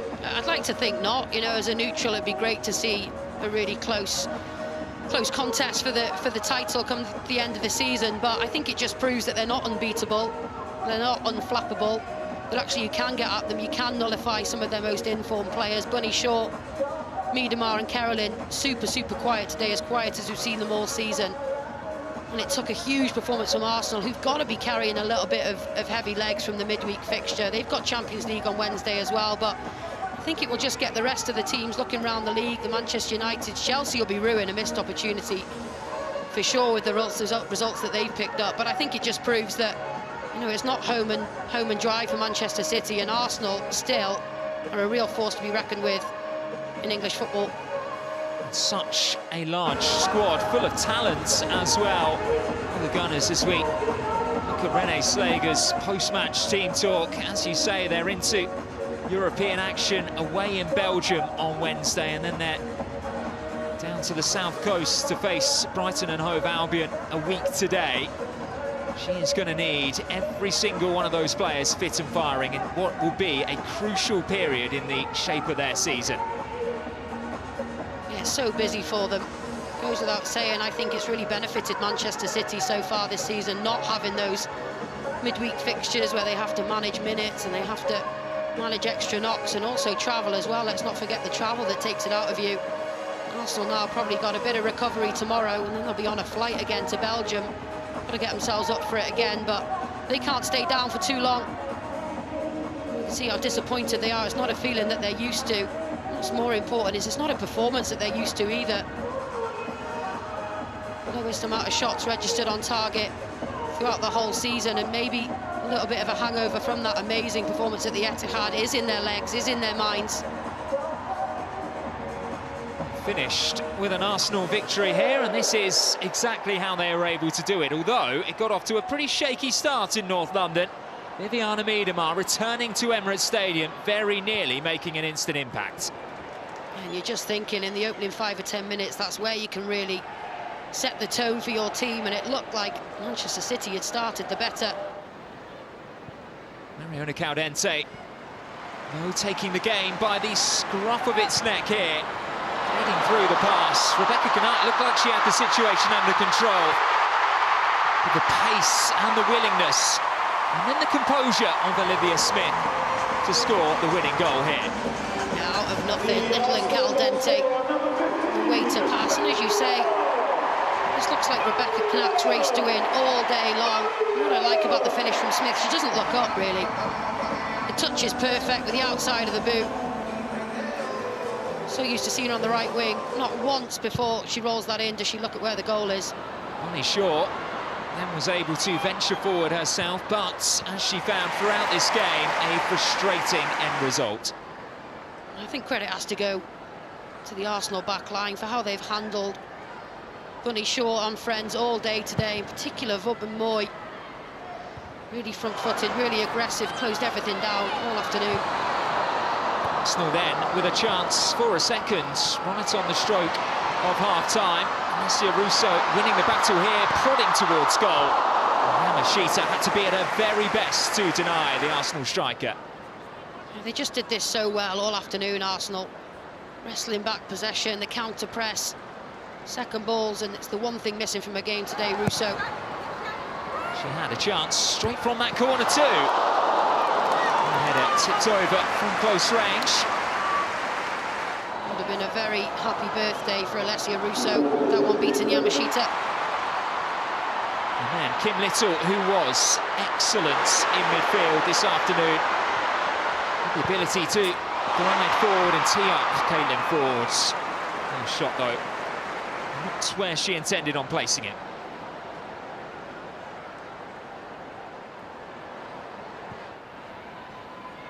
City knew that they needed to come roaring back. Hasegawa was at the heart of everything good for the visitors. Miedema, with her eyes momentarily lit up, only for Katie McCabe, good friend, to get back there, goal side and make the challenge. The movement of Miedema, she dragged Catley into midfield, then spun out of it, but the way they covered each other today was amazing. Match winner Olivia Smith is speaking to Sophie Downey. Hi Olivia, congratulations on the result today. A big game, a big result. How do you feel about that one? Yeah, super excited, super happy. We worked really hard for this, and they've had a great run of games, and we knew we had to be at our best to win today. Another goal for you at the Emirates, putting you ahead in that first half. How did you feel when you scored that? And what is it about this place that really sets you alight? Just the atmosphere. The fans are amazing. They're our 12th player, and to score in the Emirates, I love to score in the Emirates. So they just make it a great atmosphere, and yeah, just super happy about it. You were playing maybe a slightly different role today, more central in the first half in particular. What were the kind of messages to you when you're, playing more centrally? Yeah, biggest thing I told Renee, I'll play wherever I need to be. Really just running at the back line, stretching them, making runs in behind, try to get finishes on goal. You got a bit tense in that second half, defended really well. How proud are you of the team's defensive performance? Oh, unbelievably proud. I mean, that's what we pride ourselves on as well, defending our box, defending our goal, so we did really well. And finally, what can this do for your season? Obviously, a busy week ahead. Again, building our confidence and our momentum. Brilliant. Thank you so much. Thank you. Well done. While we have had our eyes firmly stuck on the top of the BWSL today, all of the drama has been unfolding at the bottom of the table. Look at that result for Liverpool, who have bounced back to incredible form. 4-1 at home to Aston Villa. Goals from Mia Enderby, Martha Thomas, Grace Fisk and Silag as well, their new arrival. Put the game to bed there. 3 points, a huge 3 points for survival. And they were desperately hoping that their rivals down at the bottom of the table were going to be slipping up and they'd be able to profit. That hasn't turned out to be the case. Everton getting a huge victory at London City Lionesses, while West Ham United came from behind 3 goals in the last 8 minutes to turn a 2-goal deficit into a 3-2 victory. Vivian Asseyi striking in the first minute of additional time there to wrap up a massive 3 points for the Hammers.